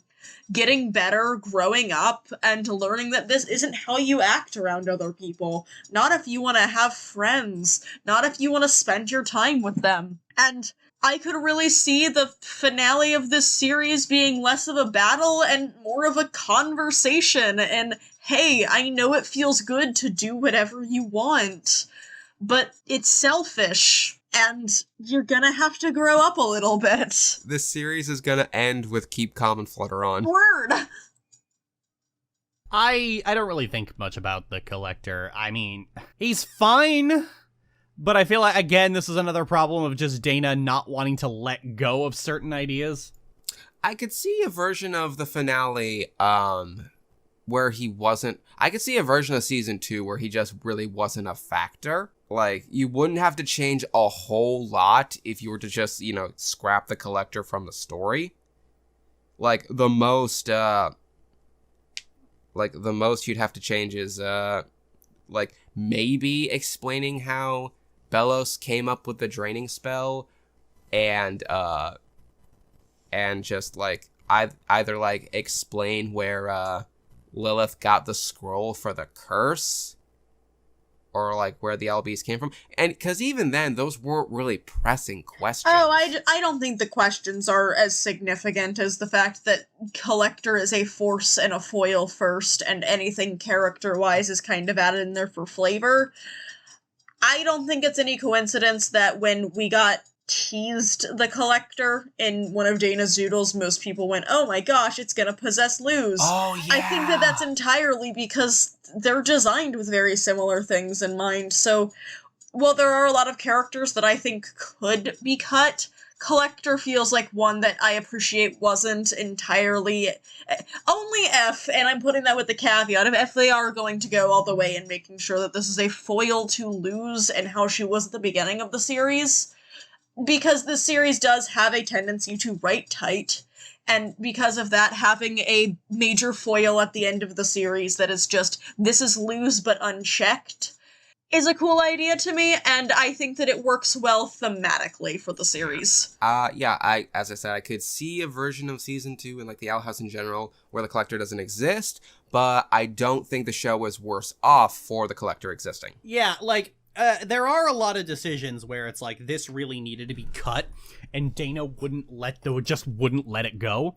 But the Collector is one of those things where it's like, it could have been done a lot better, but what they did do with it is fine. I'm not a fan of taking the villain that we've spent like the last 2 seasons building up to a confrontation with, and then just sweeping him aside for a brand new one. I can totally understand that. I mean, we might get more of Bellows in season 3 with that fucking, like that fucking Venom, Venom stinger. Oh yeah, the venom goo. Yeah, the venom goo that landed on Skara's shoulder. I'm trying not to think about it. Also, I will say I do like the design of Bellus's monster form. Oh, it's fun. Well, it is just a slime ball with antlers, so. It looks like if Eddie from the Iron Maiden album covers was a cryptid. It looks like if Venom was a furry. Little bit, yeah. It looks like a more unhinged version of the Beast from Over the Garden Wall. I figured season 2 was going to end with them finding a way to reach the human realm. I didn't expect this particular avenue of them doing. Yeah, I did not expect the gang of misfits all running through the portal and showing up at Camille's door. Yeah, I wasn't expecting the Goonies. Yeah, them just ending with, "Hey mom, I'm back." Why are there 6 more of you? 5. It's Luce, Willow, Amity, Gus, and Skara. Yeah, brief, what's it? Gus saw into Bellus's head and possibly saw that he killed his brother, so that might be a thing. Oh yeah, shit. That's a fun little nugget of trauma to throw on Gus at the last second. I just ingested 200 years of absolute evil in a magic zip file. How are you? Evil bastard.rar. So we want to give closing statements on the season as a whole now? I think what you said earlier was very poignant. Season 2 had a lot of very good episodes that are better than season 1, but it had the highest highs and the lowest lows. The good episodes are really fucking good, but the bad episodes are fucking horrible. You really sacrifice 6s across the board for 10s and 1s. I know a lot of people seem to think that, like, oh, well, the story doesn't really get going until season 2. Kind of forgetting that it's because of the stuff established in season 1 that lets the story get going. Like, you do need to have all that characterization, but, like, fan culture has a hard time accepting character focus is just as important as story focus. And they just won't accept it, and that's why they deride a lot of season 1 as filler. But honestly, I think if I were to sit down and, like, rewatch the series, I think, depending on how season 3 goes, I would probably cut out more of season 2 than anything else. I don't think there's a single episode of season 1 I don't like, but I would very gladly throw away Hollow Mind and pretend it never existed. Yeah, and I don't think there's anything worse for wear as a result. There's a lot you can just cut, and a lot you don't need, particularly because a lot of it was just stuff Dana wasn't willing to let go of. And I think that really just hurt season 2 as a whole. Dana lost a full season 3. She got season 3 cut down, and which meant a lot of stuff had to go, but a lot of stuff that needed to go wasn't cut because Dana just wasn't willing to let go. Wasn't willing to let go of Hunter. Wasn't willing to let go of the rogues gallery of Coven heads. Wasn't willing to let go of the sheer amount of characters being introduced. I'll say what I said in my fucking Hunter video. I would have nixed Hunter, I would have nixed the Lilith redemption, and I've just kept her and Kikimora on as the main sources of conflict in season 2, and nothing would have been worse for wear. Yeah, I really do think that it would have been a lot better off if Lilith remained the head of the Emperor's Coven. This season 2, obviously throughout the course of this, I think I've given pretty fleshed out feelings. But for my wraparound, Dana Terrence is a very good writer. She's one of the strongest ones who's writing in terms of this genre of show right now. And I'm really excited to see what she's going to do next. But Dana Terrence still does have a lot of problems in her writing, specifically not being willing to give up certain aspects of her writing, no matter how badly they fit into a story, how toxic they wind up coming out on the screen, and otherwise how poorly they feel implemented. However, that doesn't take away from the fact that when this show hits, it hits. This show has some of the strongest writing of any show in the modern era. Its characters, for the most part, are fun, dynamic, and I love seeing them not only work by themselves, but work off of each other. Chemistry is really good in this show. The plots are engaging. The magic system is actively interesting while still being simple and fun. Season 2 doesn't downgrade Owl House from near perfect to passable, but it unfortunately takes a show that was a solid A and knocks it down to a B+, with some unfortunate inclusions that the optimist in me feels has to say is first-time jitters, but I guess we'll just have to wait and see.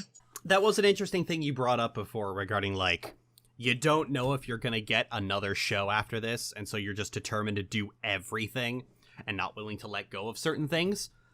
I feel that is very telling, and I think that's the perfect description of like what Dana's problem is. Also, I mean, I know we're all being very charitable to Dana, but I think we all need to address the elephant in the room is that the Owl House fandom has a big white favoritism problem, and so does Dana. Yeah, Dana ain't doing anything to help. Yeah, Dana's not doing anything to help. If anything, she's actively making it worse.